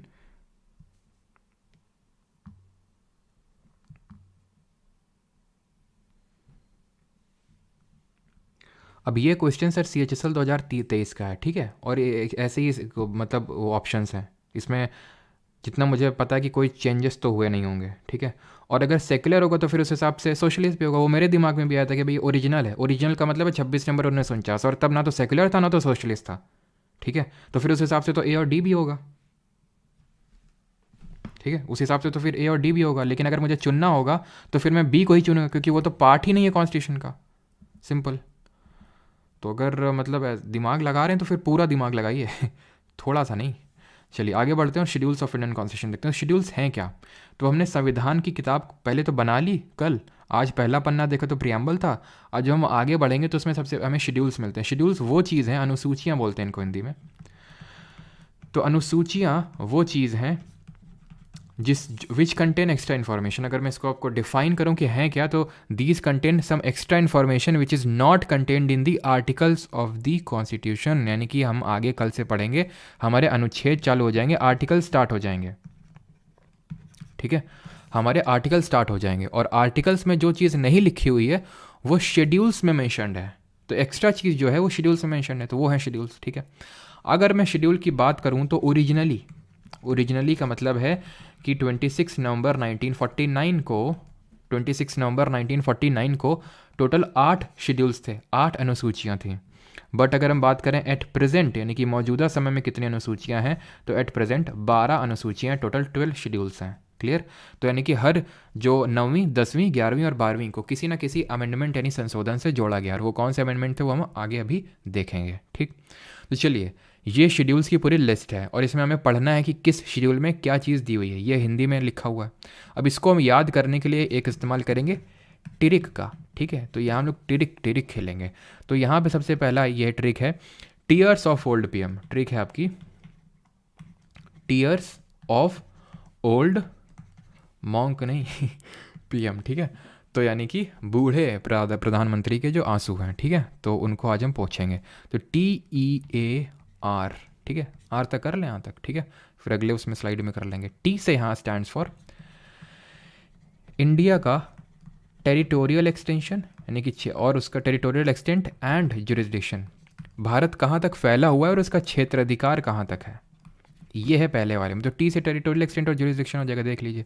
State and UTs, उनके नेम और उनकी बाउंड्री की डिटेल्स, ठीक है। तो यहाँ पे क्योंकि ट्रिक को हमें थोड़ा जस्टिफाई भी करना है, यानी कि टी से है तो हम टी से ही स्टार्ट करेंगे। तो टेरिटोरियल एक्सटेंट इसलिए मैंने लिखा है टेरिटोरियल एक्सटेंट एंड जुरिस्डिक्शन, किसका, स्टेट्स का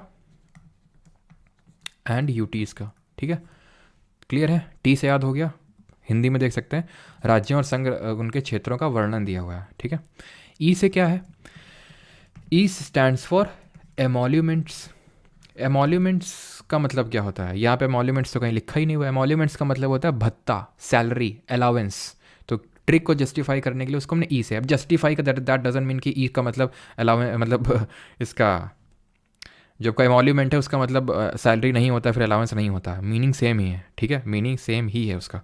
तो स्पेशल पावर एंड सैलरी, किसकी सैलरी दी हुई है? प्रेसिडेंट, गवर्नर, इन सब की दी हुई है। क्या सब याद करना है? SSC एग्जाम में तो अभी तक कोई क्वेश्चन इस तरह से नहीं पूछा है कि भाई किसका सेकंड शेड्यूल में दिया। थर्ड शेड्यूल में अगर मैं बात करूं तो 8 stands for affirmation and oath.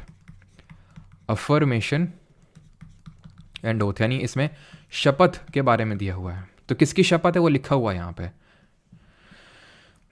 यहाँ पे लिखा हुआ है किसका, मतलब किसकी सैलरी और किसका शपथ। तो क्या याद करना है? आई अगेन रिपीट, SSC के लिए तो नहीं, लेकिन अगर आप बाकी एग्जाम्स थोड़े सारे जैसे पीसेस वगैरह में तो वहाँ पूछ लेता है। अब याद करने की भी एक ट्रिक है। वो ट्रिक क्या है? ट्रिक ये है कि यहाँ पे सैलरी, अब देखो सैलरी वगैरह, पैसा वगैरह, कंसोलिडेटेड फंड ऑफ इंडिया एक फंड होता है, हम लोग आगे जाके पढ़ेंगे। उसमें पार्लियामेंट का कब्जा होता है, एक तरह से समझ लो। पार्लियामेंट के पास है, संसद के पास। पार्लियामेंट में कौन बैठता है? सांसद लोग बैठते हैं। संसद में सांसद लोग बैठते हैं ना। तो वो लोग क्या अपनी सैलरी कम करेंगे? क्यों ही कम करेंगे, वो तो हमने अपनी बढ़ाएंगे। और जो इनके मन मुताबिक काम नहीं करेगा उसकी तो कम कर देंगे, उनकी सजा करने के लिए। तो इसलिए इनकी यहाँ पे मेंशन कर दी गई है, ऐसे याद कर लो। कि इसलिए उनके सेकंड शेड्यूल में मेंशन कर दी गई है ताकि उनका वो कम ना कर सकें। ठीक। अब शपथ जो है, जो हमारे एमपी सांसद लोग होते हैं उनको घुसने की जल्दी होती है ना, वो जल्दी से घुस के जाके बैठ जाए नए पार्लियामेंट में, है ना, कौन ओथ ले। तो इसलिए इनको यहाँ से बोला गया कि घुसोगे नहीं, पहले जब तक ओथ नहीं ले लोगे तब तक घुसोगे नहीं। यानी कि प्रेसिडेंट और वाइस प्रेसिडेंट को आप छोड़ दीजिए, उसकी यहाँ पे थर्ड शेड्यूल में मेंशन नहीं है। यहाँ पे सारे जितने एमपीज़ हैं, एमएलएज हैं, मिनिस्टर्स हैं, केंद्र के भी और राज्य के भी, उनके बारे में लिखा हुआ है कि उनको ओथ लेनी है। ये याद करने का एक तरीका है। ठीक है। यहाँ पे आपके मिनिस्टर्स नहीं है, क्योंकि मिनिस्टर्स क्यों रखे जाएंगे, क्योंकि वो अपनी सैलरी थोड़ी ना कम करेंगे, लेकिन यहाँ मिनिस्टर्स हैं। ऐसा नहीं सिर्फ मिनिस्टर्स हैं, लेकिन हाँ मिनिस्टर्स हैं यहाँ पे, प्रेसिडेंट और वाइस प्रेसिडेंट नहीं है यहाँ पे। फोर्थ पे आते हैं तो टीयर्स में आर स्टैंड्स फॉर राज्यसभा। क्या है राज्यसभा? ये राज्यसभा में सीटों का एलोकेशन, सीटों का आवंटन दिया गया है। Allocation of seats in Rajya Sabha. Rajya Sabha MP count of state and UTs, यानी कि किस स्टेट से कितने लोग आएंगे राज्यसभा में, वो सारी चीज़ें दी हुई हैं। यानी कि राज्यसभा में सीटों का आवंटन हो गया। टीयर्स हो गया। टीयर्स में एस बाकी है ना, चलो यहाँ से टीयर्स ऑफ, बस यहाँ इतना करते हैं। एस से है यहाँ पे शेड्यूल्ड एरियाज, ठीक है, और ओ से है अदर शेड्यूल्ड एरियाज। ओ से है अदर शेड्यूल्ड एरियाज।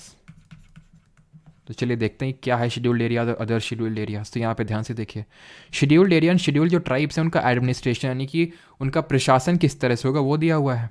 और यहाँ पे अदर शेड्यूल्ड एरियाज मतलब कि जो शेड्यूल 5 में मैंशनड नहीं है वो वाले स्टेट्स, वो कौन है? असम, मेघालय, त्रिपुरा, मिजोरम। याद कैसे रखेंगे? ये 4 स्टेट आपको रटे हुए होने चाहिए। यहीं से सवाल बनता है कि कौन सा इसमें से स्टेट है या नहीं है। ये आपका कौन सा होगा? छठा शेड्यूल होगा, ठीक है, 6 शेड्यूल में। तो ये कैसे याद करेंगे? चारों स्टेट के नाम ऐसे याद करेंगे। ATM money, ATM money. A से हो जाएगा असम, टी से हो जाएगा त्रिपुरा, एम से हो जाएगा मिजोरम और एम से हो जाएगा मेघालय। बस ये ध्यान रखना है कि यहाँ से एम से मणिपुर नहीं है, क्योंकि जिस तरह अभी मैंने बताया वो सॉवरेन वाला मैंने आपको एग्जांपल दिया था, वही एकदम यहाँ पे भी फिट बैठता है कि अगर वो पूछेगा यहाँ पे तो मणिपुर पक्का रखेगा, क्योंकि आप ऐसे याद करोगे ATM एम में फंस जाओगे मणिपुर। तो ध्यान रखना इस ATM में मनी नहीं है, इस ATM में मनी नहीं है, ऐसे करके याद कर सकते हैं, ठीक है। और F जो 7th शेड्यूल है, इतना तो आप नंबरिंग का ध्यान तो रख ही रहे होंगे ना। ये पहला हो गया, ये दूसरा हो गया शेड्यूल, ये तीसरा हो गया, ये चौथा हो गया, ये 5th हो गया, ये 6th हो गया, ये 7th है। Here F stands for federal provisions. Federal provisions. अब फेडरेशन का मतलब हम तुमको कल समझाए थे, क्या होता है? सेंटर और स्टेट्स के बीच में पावर्स का डिस्ट्रीब्यूशन, यानी कि शक्तियों का बंटवारा, जिसमें संघ सूची, राज्य सूची और समवर्ती सूची, यानी कि डिटेल्स दी हुई है किसकी? यूनियन और state government, union list, state list और कॉन्करेंट लिस्ट। 3 तरह की लिस्ट दी हुई है। क्या दी हुई है? 3 तरह की लिस्ट। एक है संघ सूची, यूनियन लिस्ट, एक है स्टेट लिस्ट यानी कि राज्य सूची, and the third is concurrent list यानी कि समवर्ती सूची।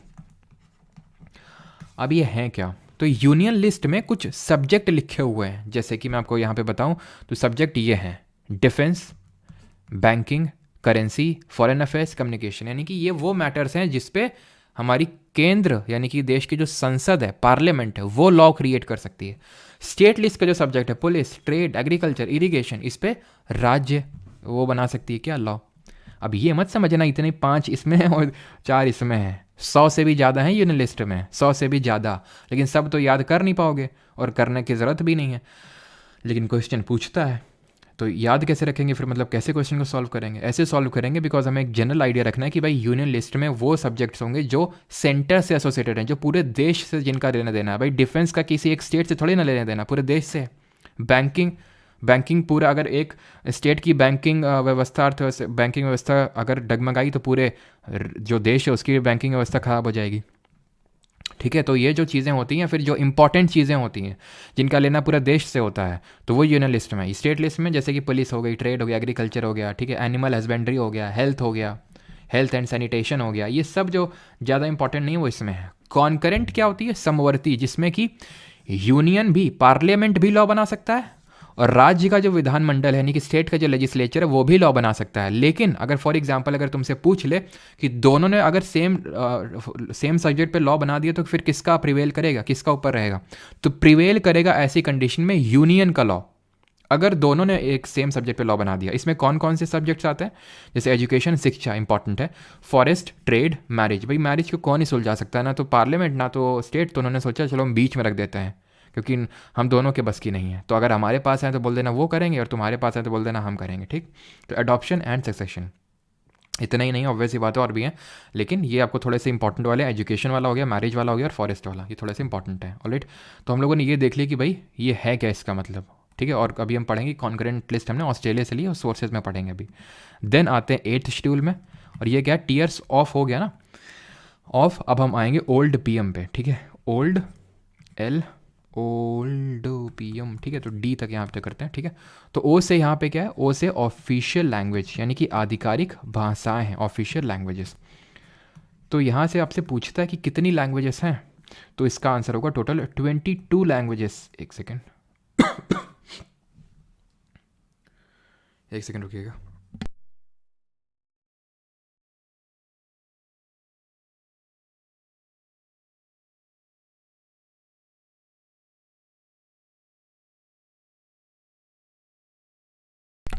चलिए, सॉरी फॉर द ब्रेक। तो टोटल कौन सा कर रहे थे हम लोग, 8th वाला। तो ऑफिशियल लैंग्वेजेस टोटल 22 लैंग्वेजेस हैं, ठीक है, 22 भाषा हैं।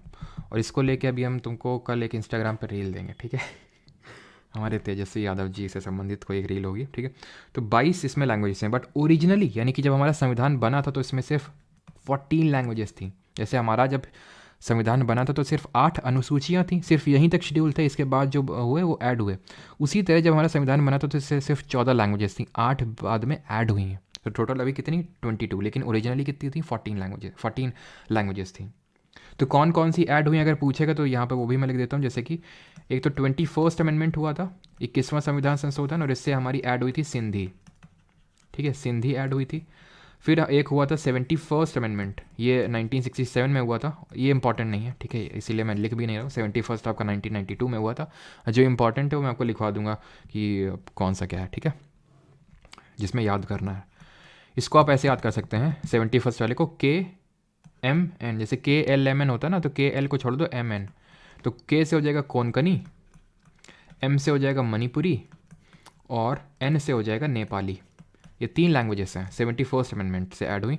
92nd अगर अमेंडमेंट से बात करें, CA का मतलब यहाँ पे कॉन्स्टिट्यूशनल अमेंडमेंट है, 2003 में जो हुआ था, इसे बोडो, डोंगरी, मैथिली और संथाली को ऐड किया गया था, ठीक है। अच्छा जल्दी से बताओ, संथाल रेबेलियन कब हुआ था और किसने लीड किया था इसको, ठीक है। And the last language was added through 96th amendment, जो कि हुआ था 2011 में, एंड दैट वॉज ओडिया, ठीक है, ओडिया लैंग्वेज। तो ये टोटल 8 लैंग्वेजेस को ऐड किया गया था। हम लोगों ने अभी रिसेंटली दिसंबर के करंट अफेयर्स किए थे और उसमें हमने देखा था साहित्य अकादमी अवार्ड्स देखे थे, है ना। तो साहित्य अकादमी अवार्ड में हमने देखा था कि साहित्य अकादमी अवार्ड टोटल 24 लैंग्वेजेस में दिया जाता है। तो एक तो 22 लैंग्वेजेस ऑफ 8th शेड्यूल, और 2 और कौन सी अदर लैंग्वेजेस थी। संथाल रेबेलियन 1855 में स्टार्ट हुआ था, और सिद्धू और कनू जो 2 ब्रदर्स थे उन्होंने लीड किया था, और हमारी द्रौपदी मुर्मू जी इसी कम्युनिटी से बिलोंग करती हैं। और मैंने अभी आपसे क्या क्वेश्चन पूछा, बड़ी जल्दी दिमाग से कभी कभी निकल जाता है। क्या मैंने आपसे पूछा था अभी, दिमाग से एकदम रफा दफा हो गया। चलो एल से आते हैं, कमेंट्स देखने पड़ेंगे तब याद आएगा। तो एल से देखते हैं, एल स्टैंड्स फॉर यहाँ पे लैंड रिफॉर्म्स। हाँ कि हाँ चलो, 2 लैंग्वेजेस कौन सी, इंग्लिश और राजस्थानी, बिल्कुल इंग्लिश और राजस्थानी, ठीक है। तो एल से है लैंड रिफॉर्म्स, और मुझे पहचानो हिंदी नॉवल के लिए मिला था, और रागा इन क्या था, रेक्विम जन की ऐसे करके था ना, तो वो मिला था इंग्लिश में। और किसको मिला था ज़रा आप कमेंट में बताएंगे। तो लैंड रिफॉर्म्स अगर हम बात करें तो ये है इसको, और इसको अभी यहाँ पे ध्यान से समझिए, 8 शेड्यूल हो गए, ओरिजिनली 8 ही तो थे, इसके बाद जो टोटल 12 हैं वो बाद में अमेंडमेंट से ऐड हुए। ये कौन से अमेंडमेंट से ऐड हुआ, ये फर्स्ट अमेंडमेंट हुआ था 1951 में, पहला संशोधन हुआ था जवाहरलाल नेहरू के टाइम पे 1951 में, और उससे लैंड रिफॉर्म्स ये वाला ऐड किया गया था। इसमें था क्या, इसमें था ये validation of certain acts and regulation. पहले ये होता था कि भाई लोगों के पास बहुत, जैसे जो ज़मींदार लोग थे उनके पास बहुत ज़्यादा प्रॉपर्टी हुआ करती थी, ठीक है। और कुछ लोग थे जिनके पास बिल्कुल भी प्रॉपर्टी नहीं थी, जो उन खेतों में काम करते थे। तो सरकार नियम लाई कि भाई ये प्रॉपर्टी अब हम खुद लेंगे, एक थ्रेशोल्ड बना दिया कि इससे ज़्यादा कोई प्रॉपर्टी होल्ड नहीं कर सकता है। तो एक तरह से लैंड रिफॉर्म लाई। अब जब ये लाई तो लोग कोर्ट जाने लगे कि भाई हमारी ज़मीन है, आप ऐसे कैसे छीन सकते हैं। तो कोर्ट भी कुछ ये ना कर पाई इसको लेके, इसलिए 9 शेड्यूल को यहाँ पे जोड़ा गया लैंड रिफॉर्म्स को लेके कि इसमें हम कुछ भी डालेंगे। सरकार ने बोला 9 शेड्यूल में हम कुछ भी डालेंगे, कोर्ट इसमें रिव्यू नहीं कर सकता है, कोर्ट इसमें जुडिशियल रिव्यू नहीं कर सकता है, ये बोला उसने। But again KBC, Kesavananda Bharati case 1973, supreme court ने बोला ठीक है, अभी तक तुमने जो ऐड किया या फिर इसमें स्टेट लेजिस्लेचर ने भी अगर कुछ ऐड किया हो, हम नहीं उस पर रिव्यू करेंगे, लेकिन अब से जो होगा ऐड उस पर हम रिव्यू कर सकते हैं। क्यों, वो मैं आपको आगे बताऊंगा जब यहाँ पे हम लोग बेसिक स्ट्रक्चर ऑफ डॉक्ट्रिन देखेंगे, ठीक है। वो तब हम लोग पढ़ेंगे, तब वहाँ पे देखेंगे। क्लियर है, 9th हो गया। अब आते हैं 10th शेड्यूल पे। तो 10th शेड्यूल यहाँ पे कर लेते हैं, ठीक है। 10th वाला, 11th वाला एंड 12th वाला। 10th की अगर बात करें तो 10th बात करता है यहाँ पे ओल्ड पीएम है ना, old PM. D stands for defection. Defection का मतलब होता है दल बदल, विरोधी कानून, ठीक है। दल बदल, जैसे आपने सुनते होंगे कि कई सारे ऐसे हमारे एमपीज एमएलएज होते हैं, सांसद और विधायक होते हैं जो पार्टी चेंज कर लेते हैं ना, पार्टी बदल लिया तो उनको ये पार्टी ना बदल पाएँ और डेमोक्रेसी में हमारी कुछ चीज़ें सही रहें, तो इसलिए इस पर्टिकुलर शेड्यूल को ऐड किया गया था 52nd अमेंडमेंट से, 52वें संविधान संशोधन से, 52nd अमेंडमेंट से, जो कि हुआ था 1985 में, 1985 में, ठीक है। क्लियर। तो डी से डिफेक्शन हो गया। पी जो 11th शेड्यूल है, इट स्टैंड्स फॉर पंचायत, ठीक है, जिसको कि 73rd अमेंडमेंट से जोड़ा गया था, 73वें नंबर संविधान संशोधन से, जो हुआ तो 1992 में था, लेकिन इम्प्लीमेंट 1993 में हुआ था। वो हम पढ़ेंगे जब पंचायत और म्यूनिसिपैलिटीज़ यानी लोकल बॉडीज़ वाला चैप्टर पढ़ेंगे। और एम से यहाँ पे है म्यूनिसिपैलिटीज़, जिसका हिंदी में मतलब होता है नगर पालिकाएँ। इस पर्टिकुलर 11th शेड्यूल में टोटल दिए हैं 29 फंक्शनल मैटर्स, जिन पे पंचायत कोई लॉ क्रिएट कर सकता है, एक्शन ले सकता है। और 12th शेड्यूल जो कि आखिरी शेड्यूल, इसमें 18 फंक्शनल आइटम्स दिए हुए हैं। और यहाँ पे हमारे शेड्यूल्स यानी अनुसूचियाँ भी होती हैं ख़त्म, ठीक है। अब किसी को कोई डाउट हो तो पूछ लो और बढ़ते हैं, नहीं तो हमारे आखिरी topic and that is sources of constitution यानी संविधान के स्रोत, ये हमारा आखिरी टॉपिक है। पैसा सर की इंस्टा आईडी बता दो कोई प्लीज़, इसके दीक्षित। बफरिंग हुई थी क्या अभी, क्यों? परमार _academy है ना, बफरिंग हुई थी क्या? डिफेमेशन नहीं है भाई, 10th शेड्यूल में डिफेमेशन नहीं बोलते हैं इसको। डिफेमेशन मतलब होता है किसी की छवि को ठेस पहुंचाना, जैसे मैं आपको गरिया दूँ अभी या फिर आप मेरे को गरिया दो, तो वो क्या है, एक दूसरे की छवि को ठेस पहुंचाना हो जाएगा, है ना। जैसे कि राहुल गांधी की अभी ना सदस्यता गई थी, क्यों? डिफेमेशन किया था, पूरी मोदी कास्ट का मोद उन्होंने कर दिया था, है ना, कि सारे मोदी चोर हैं इस तरह से, तो इसीलिए तो हुआ था। तो उसको डिफेमेशन या डिफेक्शन इसको बोलते हैं। और इसको डेफिकेशन भी मत समझ लेना, डेफिकेशन कुछ और होता है, ठीक है। तो ये डिफेक्शन है, ना तो डेफिकेशन और ना ही डिफेमेशन। तो बढ़ें सोर्सेज की तरफ।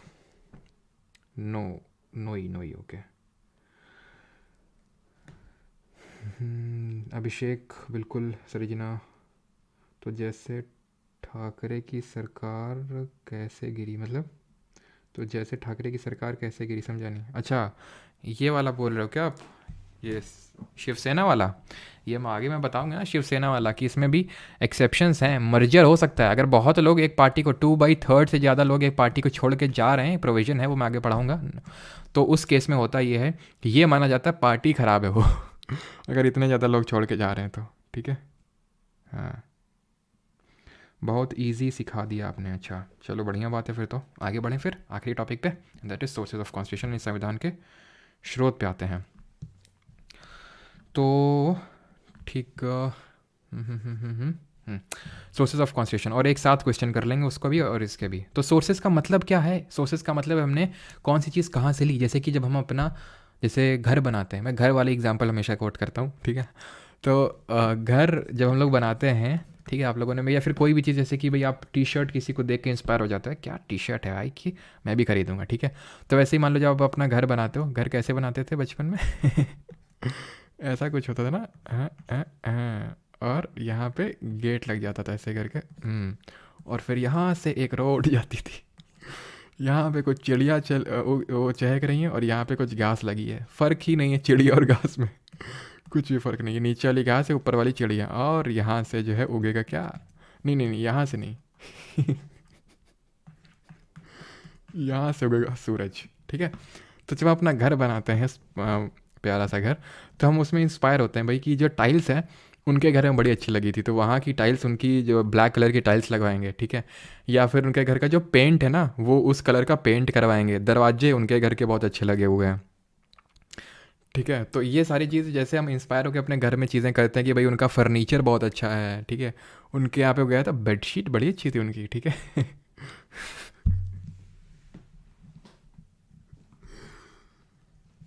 ठीक है, तो इंस्पायर होकर हम सारी चीज़ें लेते हैं, बोरो करते हैं कॉन्स्टिट्यूशन में, ठीक है। तो उसी तरह हम लोगों ने भी अपने इंडियन कॉन्स्टिट्यूशन में काफ़ी सारी चीज़ें बोरो करी डिफरेंट कंट्री के कॉन्स्टिट्यूशन से।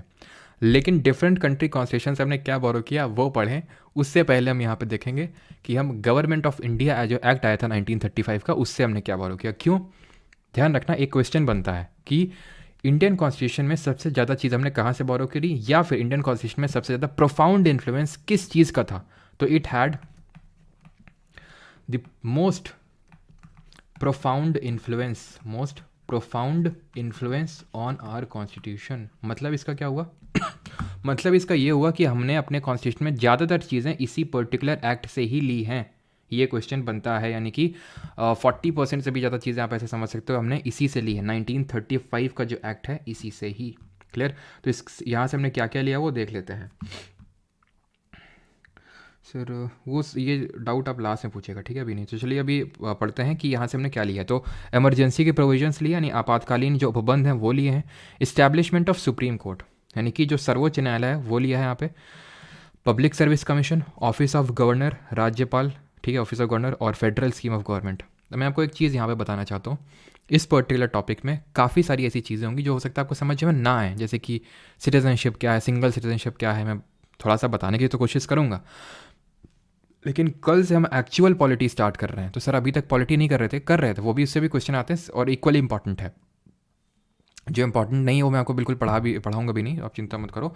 तो मेरे कहने का मतलब ये है कि जो एक्चुअल में चीज़ें कि भाई पार्लियामेंट्री फॉर्म ऑफ गवर्नमेंट क्या होती है, सिटीजनशिप क्या होता है, रिट्स क्या होती है, तो हम लोग कल से पढ़ेंगे। तो उसमें काफ़ी सारी चीज़ें वहाँ यहाँ पे आपको वो टर्म्स देखने को मिलेंगे। तो अभी एकदम लोड मत लीजिएगा, जो चीज़ अगर अंदर चली जाए बढ़िया, जाने दो।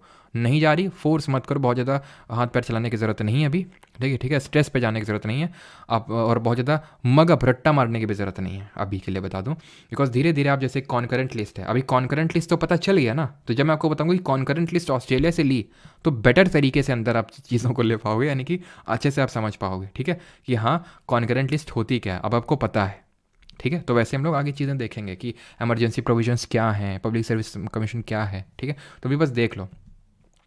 पार्लियामेंट्री फॉर्म ऑफ गवर्नमेंट, यानी जो संसदीय व्यवस्था है, संसदीय प्रणाली है, वो हमने यूके से लिया। क्यों? ये तो बहुत बड़ा आसान है समझना, क्योंकि इन्होंने ही तो हमें 200 साल तक लगभग रूल किया, तो इन्होंने इनके यहाँ पे भी पार्लियामेंट जैसे जो व्यवस्था इनके यहाँ पे होगी, वही व्यवस्था तो इंडिया में भी डेवलप करी होगी ना इन्होंने, और वही हमारे लिए अडॉप्ट करना आसान हो गया था। हमारे इंडिया में प्रेसिडेंशियल फॉर्म ऑफ गवर्नमेंट नहीं है, यूएसए में प्रेसिडेंशियल है, मतलब वहाँ पे प्रेसिडेंट हेड होता है, हमारे यहाँ नहीं है। मतलब हमारे यहाँ है, लेकिन हमारे यहाँ डायरेक्टली इलेक्टेड नहीं है और उसके पास पावर नहीं है। हमारे यहाँ पे प्राइम मिनिस्टर के पास ज़्यादा पावर होती हैं, प्रधानमंत्री के पास। तो हमने ऐसा क्यों किया?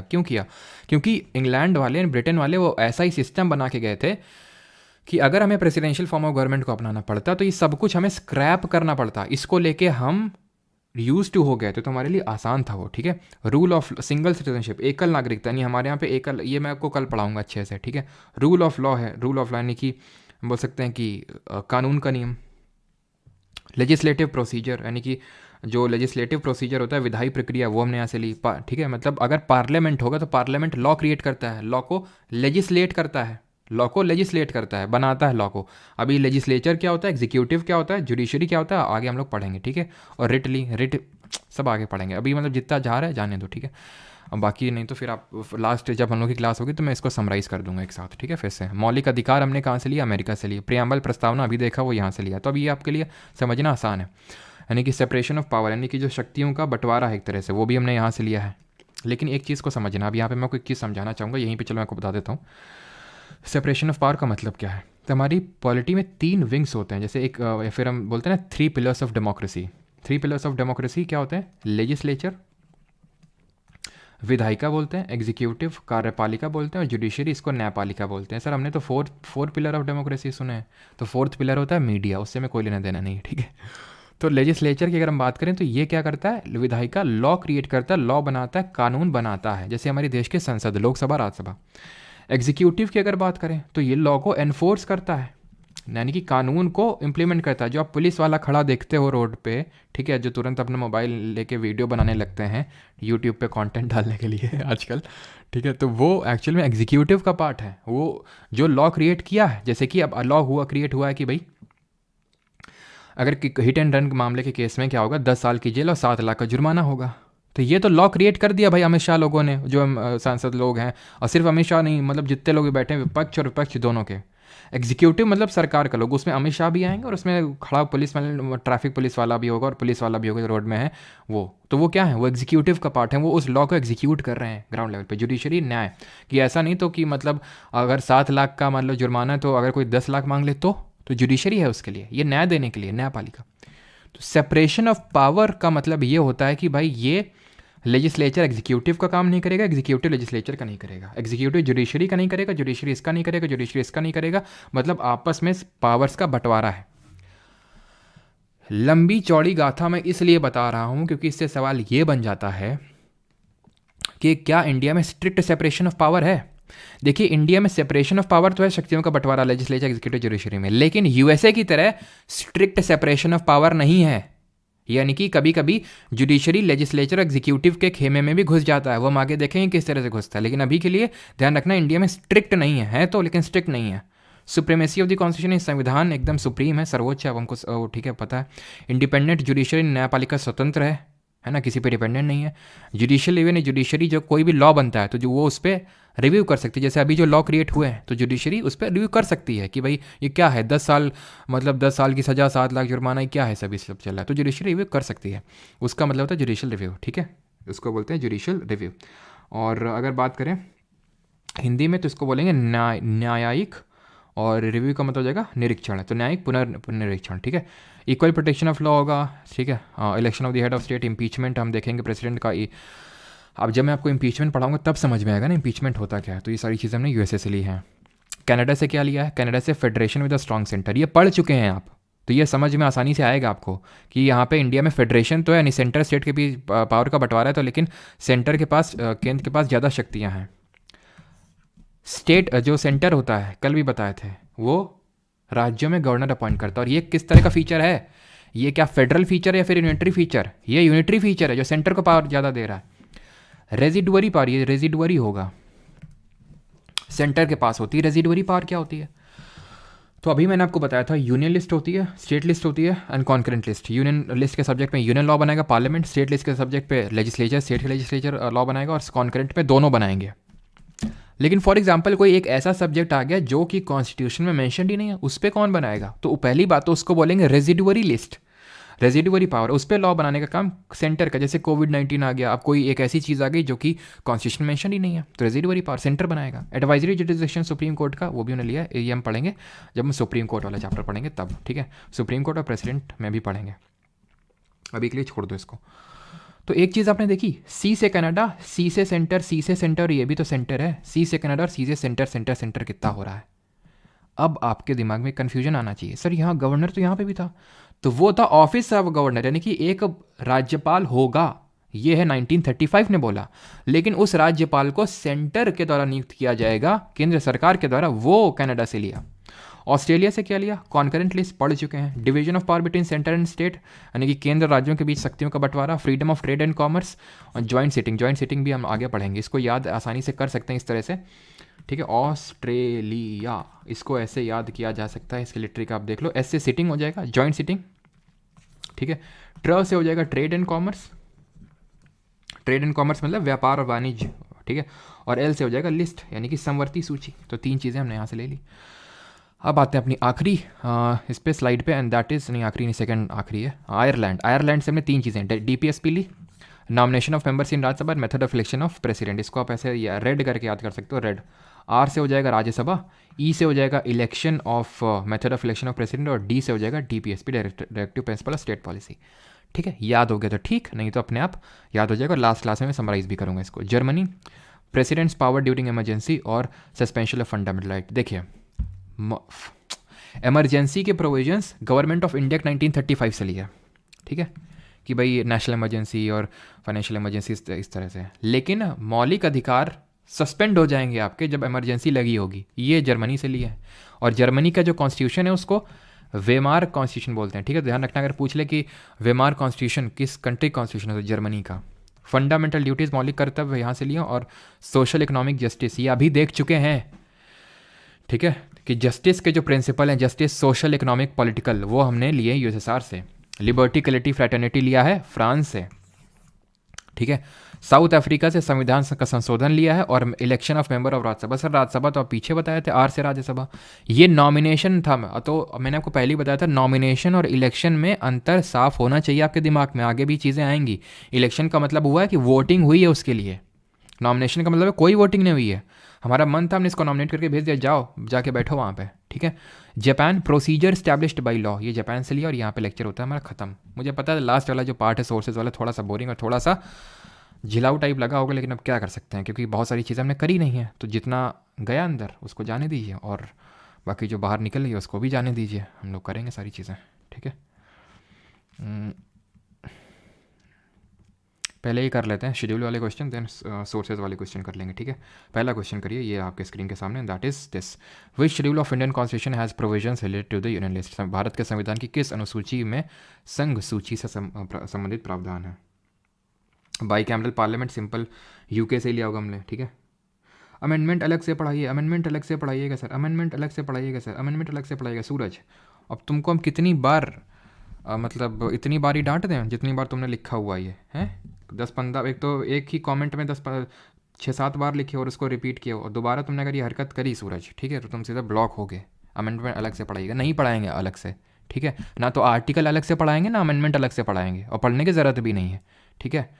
जो होगा यहाँ देखते जाएंगे, और लास्ट में अमेंडमेंट अलग से होगा, लेकिन अमेंडमेंट में बेसिक चीज़ें बताऊंगा कि पार्ट 20 है, 368 है, और ये क्या कैसे होता है ये मत, क्योंकि अब जब मैंने तुम्हें ये बता दिया, फर्स्ट अमेंडमेंट से 9th शेड्यूल ऐड हुआ था, 10th जो शेड्यूल है वो 52nd अमेंडमेंट से हुआ था, तो वो अभी आपको याद करना है। ऐसा नहीं कि अलग से वो क्लास होगी, और अलग से वो क्यों होनी चाहिए क्लास, ठीक है, वो गलत तरीका है पढ़ने का, ठीक है, कि आप पढ़ रहे हैं कि फर्स्ट में क्या हुआ था, सेकंड में क्या हुआ था। अरे ऐसे अपने धीरे धीरे जब सारे हम टॉपिक्स कवर करेंगे, लेक्चर्स कवर करेंगे, उसमें अपने आप आर्टिकल्स भी हो जाएंगे और अमेंडमेंट्स भी हो जाएंगे।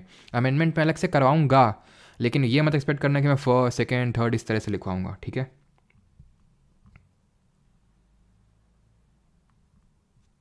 चलो, तो which schedule of the Indian constitution has provision related to the union list. तो यूनियन लिस्ट में कौन सा शेड्यूल होगा आपका, 7th शेड्यूल है, 7वीं अनुसूची जो बोलती है यूनियन लिस्ट, स्टेट लिस्ट और concurrent list. Which schedule of the constitution deals with the allocation of state in the allocation of the seats in the council of, ठीक है, allocation of the seats in the council of states, that is Rajya Sabha. 5th, 4th, 8th या फिर 6th। तो tears of old PM, TEAR, are मतलब 4th number का है, यानी कि option number B. Sir Hindi का बैच, कोई हिंदी का बैच मैं तो समझा नहीं, सीधे 30 से सर 39 था, okay. Police and public order and state are state subject under which, मतलब उसने खुद ही बता दिया कि स्टेट सब्जेक्ट है, तो किस शेड्यूल के तहत है। ये 2021 से क्वेश्चन है ना, तो 7th शेड्यूल के अंदर है। ये सब एकदम आसान से क्वेश्चन है भाई। 12th शेड्यूल में क्या है, म्यूनिसिपैलिटीज नगर पालिका है। 5th में क्या है, शेड्यूल्ड एरियाज़ हैं। 9th में क्या है, आपका 9th में लैंड प्रोविजंस, जिसको फर्स्ट अमेंडमेंट से ऐड किया गया था। कल की क्लास पब्लिक कर दो, क्यों भाई लोकेंद्र, क्यों पब्लिक हो कर दें, रीज़न बताएंगे आप। Which of the following states is included in the 6th schedule of the constitution of India. 6वें में कौन सा इंक्लूडेड है, तो हमने देखा था ATM मनी, A से असम, T से त्रिपुरा, M से मेघालय और M से मिजोरम। मणिपुर नहीं है इसमें, तो ऑप्शन नंबर C आंसर हो जाएगा, ठीक है। विच of the following subject is covered in the 11th schedule में कौन सा कवर्ड है, नहीं करेंगे, क्यों, क्योंकि 11th शेड्यूल किए हैं। 11th शेड्यूल में पंचायत है, पंचायत अभी नहीं किए, वो अलग से चैप्टर होगा, ठीक है, तो हम करेंगे वहाँ पर। अगला देखते हैं, as per the 8th schedule how many languages are referred to as a schedule languages. तो 8वीं अनुसूची में कितनी भाषाएं दी हुई हैं, तो हमने देखा था ओरिजिनली 14 लैंग्वेजेस थी और अभी टोटल 22 लैंग्वेजेस हैं, 22 भाषाएं, option number C। Which schedule of Indian constitution contains provision on Panchayati Raj institution के लेके कौन सा शेड्यूल है, प्रगति, यशी, अदिति, नैन्सी गोयल, फेट्स, सिद्धांत गुप्ता, सबका सही है। सर विलेज एरिया है, पुअर नेटवर्क प्रॉब्लम है मैं सर, तो थोड़ा सर वो भी आप समझा करो, ठीक है, कि मतलब ये पेड बैच है, ठीक है। अब मैंने उसको फ्री कर रखा है, उतना ही आप मतलब लेवरेज ले लो कि वो फ्री है, और 15-20 मिनट तक या 20-25 मिनट तक या कभी कभी तो आधे घंटे तक वो लेक्चर पब्लिक भी रहते हो तो आप वो कर सकते हो। बाकी फिर मतलब क्या हो, अगर मैंने वो ही कर दिया तो फिर लोगों ने किस लिए फिर पे किया, थोड़ा सा आप भी लॉजिकली सोचा करो, है ना। तो मैं अपने साइड से तो जितना कर सकता हूँ मैं कर ही रहा हूँ। तो शेड्यूल कौन सा है, provision on Panchayati Raj institution, तो ये आपका 11 schedule, option number B answer होगा। और 12th में आपका म्यूनिसपैलिटीज है। The 6th schedule of the constitution does not exercise its control to the tribal areas of which of the following state. तो 6th schedule में कौन सा स्टेट नहीं है, सिंपल मणिपुर नहीं। मैंने आपको बोला था पहले ही कि मणिपुर पक्का मिलेगा आपको, तो इस एटीएम में मनी नहीं है। Which schedule of Indian constitution contains provision for disqualification of legislator on the ground of defection, दल बदल विरोधी कानून।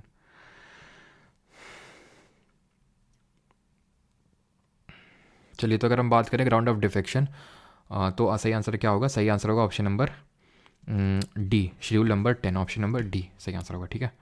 और इसको किस अमेंडमेंट से ऐड किया गया था आप कमेंट में जल्दी से बताएंगे। और यहाँ पे ख़त्म हो गया, इसको ऐड किया गया था 52nd अमेंडमेंट। अभी जल्दी से कर लेते हैं फर्स्ट नंबर क्वेश्चन से, और सोर्सेज ऑफ कॉन्स्टिट्यूशन कर लेते हैं।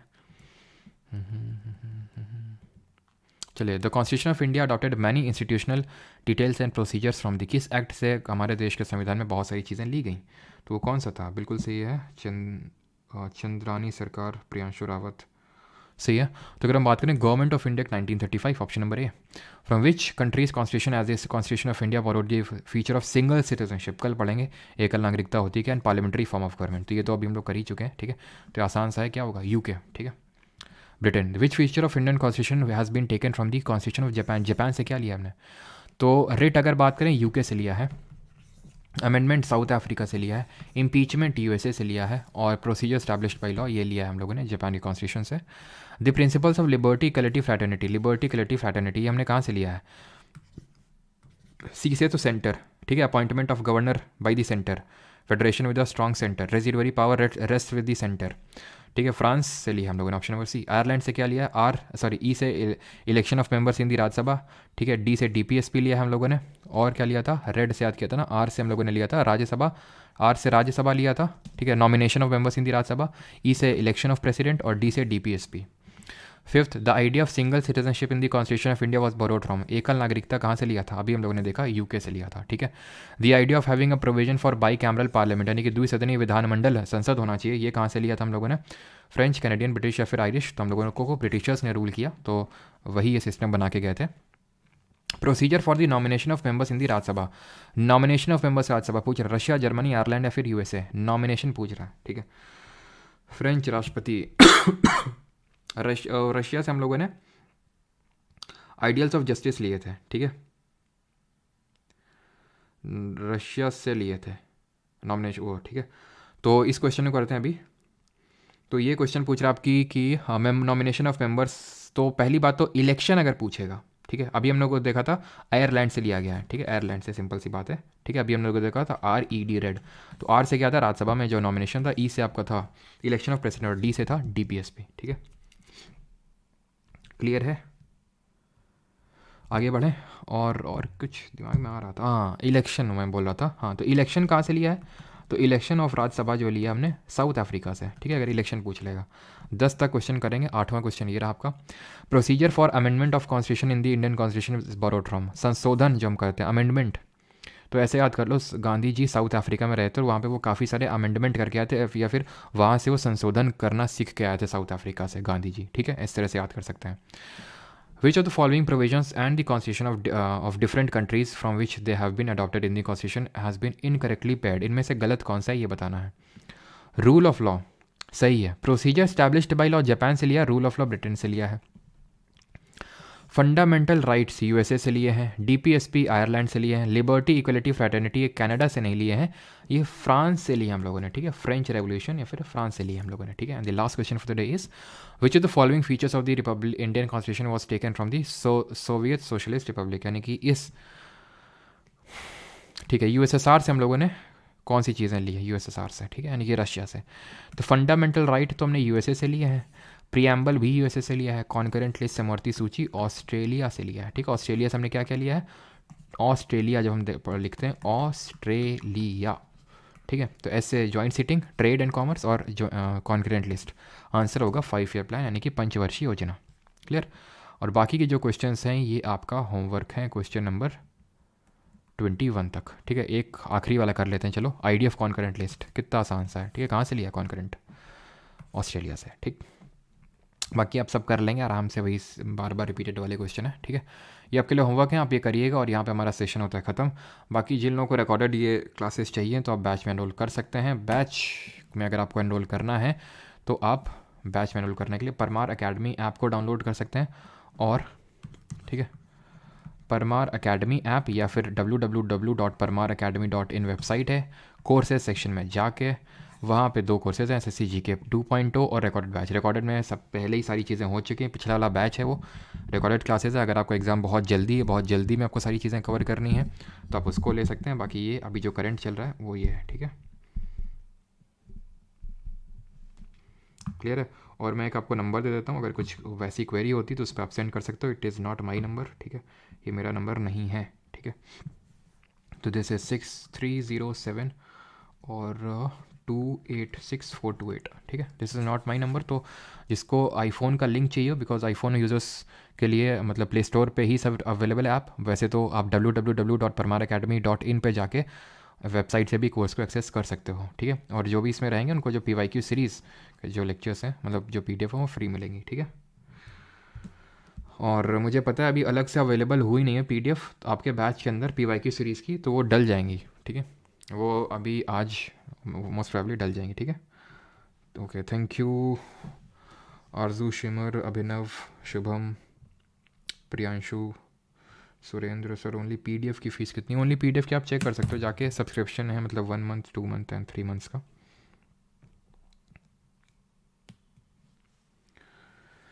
ये एक्सप्लेन मैं करूँगा। Yo pings procedure establish by rule of law, ये जब मैं आपको आर्टिकल नंबर 21 पढ़ाऊंगा ना, अनुच्छेद नंबर 21, वहाँ पे एक्सप्लेन करूँगा, ठीक है। प्रोसीजर स्टैब्लिश बाय लॉ और रूल ऑफ लॉ में क्या अंतर होता है, आर्टिकल 21, ठीक है। तब मुझे याद दिलाना। वैसे तो मैं करवाऊँगा जब मेनका गांधी केस पढ़ाऊँगा आपको मैं, लेकिन अगर ना पढ़ाऊँ तो फिर वहाँ पर याद दिलाना। वैसे तो मैं करवाऊँगा ही।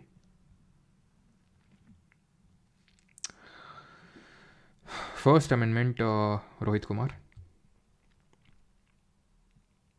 लूप वीडियोस काइंडली रिप्लेस हो। हाँ, तो जो ब्लर्ड नोट्स हैं मैं बता दूं, आपके टेलीग्राम पे आज ही रात में या फिर मोस्ट प्रॉब्ली कल सुबह, मैं कोशिश करूँगा रात में ही, सारे जो ब्लर्ड नोट्स हैं आपके टेलीग्राम पे अवेलेबल हो जाएंगे वो, ठीक है। चलिए, थैंक यू।